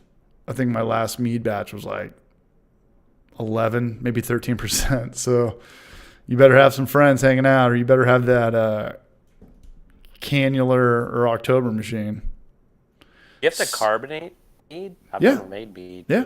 I mean, they call it, before they called it mead, they called it like beer wine or honey wine or something. I mean, you don't have to. I mean, back in the day, they drank all this shit uncarbonated. Yeah. Room temp. I know. I'm watching House of Dragon right now. And one of the guys showed up wasted. He's like, did you drink all of the ale in the land? I was like, uncarbonated ale? You know, at that point, is it even beer or is it even ale?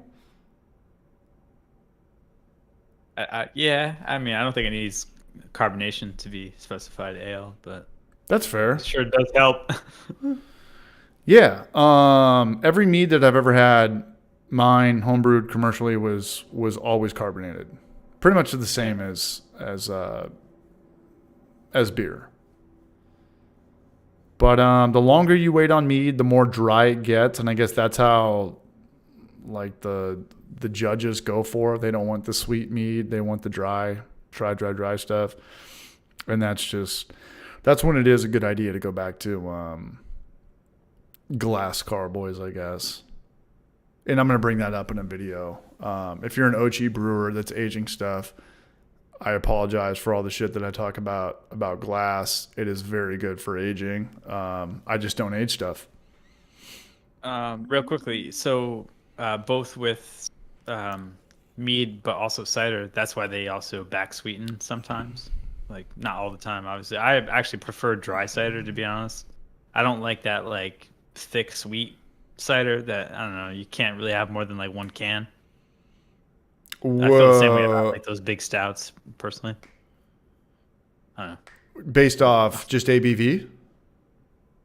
No. Like we were talking about dryness in mead. Oh, got it. My bad. Okay. Yeah. Denoid XD, it's tepid and sounds gross. What does tepid mean? Teacher? Warm.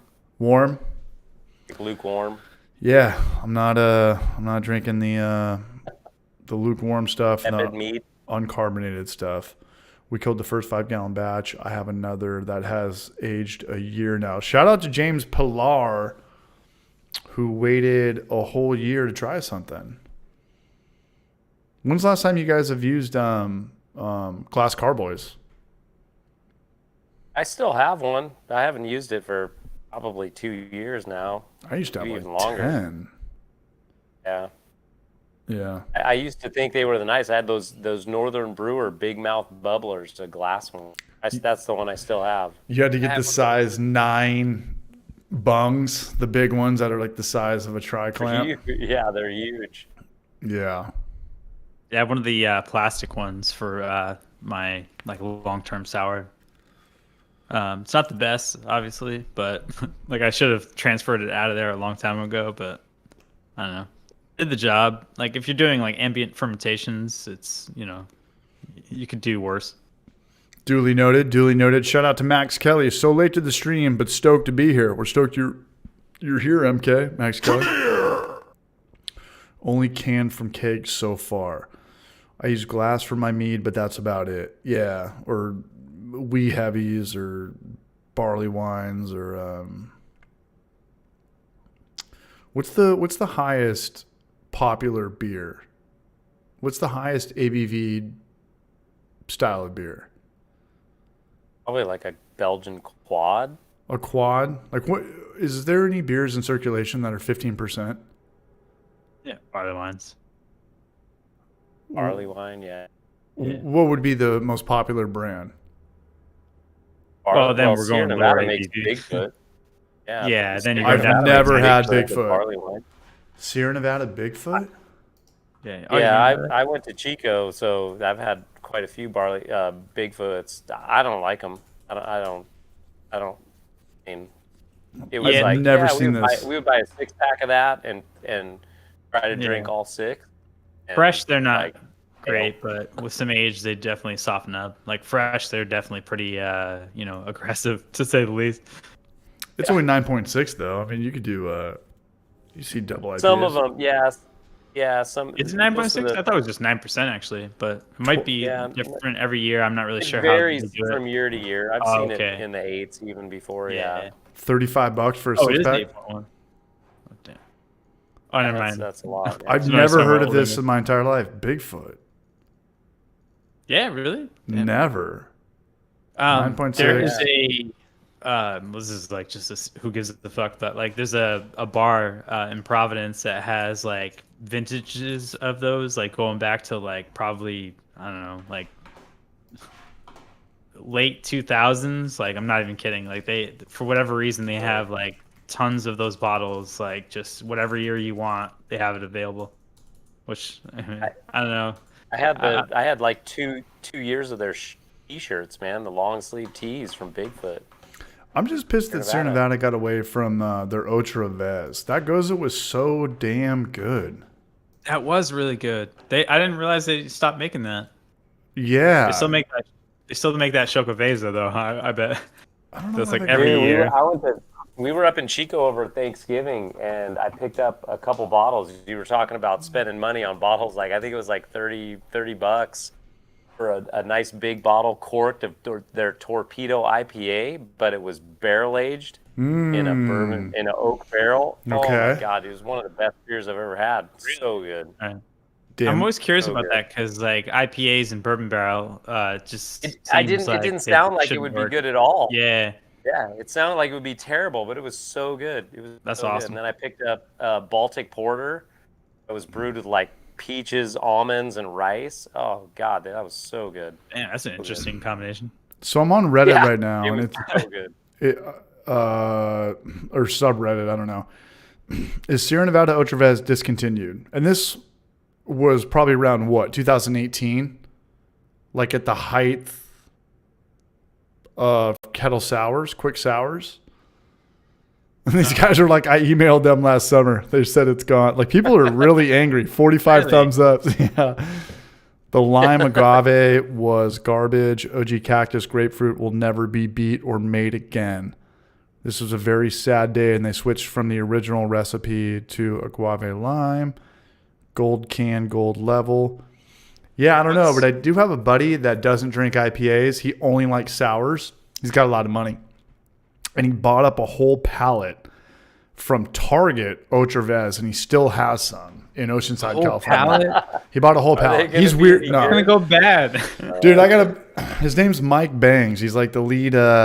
He's not in a band, but he's That's hilarious. yeah. I got some friends that go on tour with guys, and they make like $250,000 a year, but they're gone 40 weeks out of the year. It's a gnarly lifestyle. So pretty much like you can never have a girlfriend unless you already have a wife or an existing thing going on. It's extremely difficult to date girls, and yeah, he's probably my friend that's the biggest asshole, and I love that. Like I like we're cool. It took us for a long time to be cool, but this guy does not have a threshold of patience for the average Joe. And when he likes something, he just like gets it. He just picks it all up. And he bought a pallet of Otravez from, it was either Target or Walmart. Yeah, his name's Mike Banks. He's a crazy motherfucker, man. He's a crazy motherfucker. Look, I'm looking at their menu right now, and they've got a. Let me see if I can pull this guy up. Where to go? They don't have Otravez, but they've got their draft menu at the brewery. They've got Obscura Vesa, dark Mexican style lager.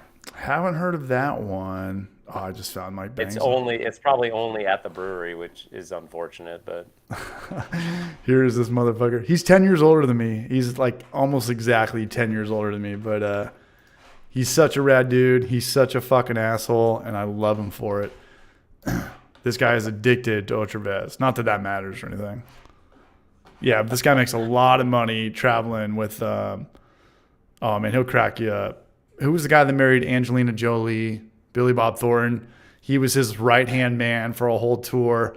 And he was just telling me, like, first time he met Billy Bob, he just got in my face and chewed me out. Just like literally spitting in my face the way he was kind of like, can you handle this 180-day tour?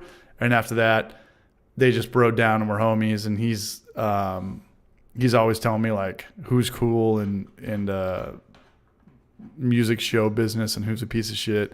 He's got a lot of good stories because Billy Bob Thornton is he's like Jared Leto. You know, they make movies and stuff like that, but they also go on tour as bands. I don't know. What the fuck is Billy Bob Thornton's band's name? Billy Bob Thornton band. Anyway, anybody got anything cool going on? Just drinking some of my stout. No, like this week. What's the next brew day for you guys? I'm waiting until after the new year. Well, after that, what about you, Brian? I'll probably I need to rock that Doppelbock because I'm going to reuse that yeast cake from that American light lager. So, all right, I'll rock a dark lager. What about in the chat? What's everyone brewing this weekend? My new nickname MK. That's just your initials, man. Cheers, Max Kelly. What's up, Adam Hattie? How are you, man? 6 containing 6 years. That was a Goza, and it wasn't good. We better not be talking about the Otravez. Come here! Or the Vertical Series. I don't know. Dude, Goose Fraba, the Homebrew for Life pickle beer was amazing. Come on down! I don't know if it was amazing, but it was a beer that I drank very fast. I think I want to brew your creamsicle IPA. That's the one I would want to brew. The one that we did a month ago, me, No Manalias? No, the one from your I think it was used lactose in it. We did it both times. Yeah, it was pretty much the same. Yeah.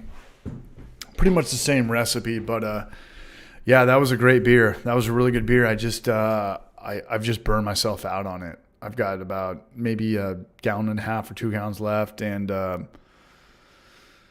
it's like that with anything. I mean, imagine having 50 Bud Lights in your fridge or having 50 Sierra Nevadas. You know, after you get to like the 15th one, you're just like, I just want something else. Anything. Yeah. Anything but different. This. Yeah, for sure. Dude, variety for sure. Variety, man. For sure. Diversify your beer fridge. Your bonds. Yeah. And I wish I had... Diversify your margins. Get your margins going. I wish I had 2 beers so I could at least kind of go back and forth with my homebrew. But when you just have one on, you're like, damn. And I have a plastic keg, so I'm looking at it, and you know how much it is. Because when your beer is kegged off and it's in a corny keg, you're almost like, dude, I don't want this to ever end. I don't want this to ever end because you don't know how much it is. And then one day how much you have when you have so much stuff, you're like, damn, it's like holding your breath underwater. You're like, can I do like 30 more seconds? You know, can I drink like 2 more of these? Oh. Yeah, it's funny, man. Does your wife drink your beer, Brian, or are you kind of on your own with the neighborhood homies? No, not really. I mean, she'll try it. If I made the right beers, I think she would. She usually tries most of them. She's like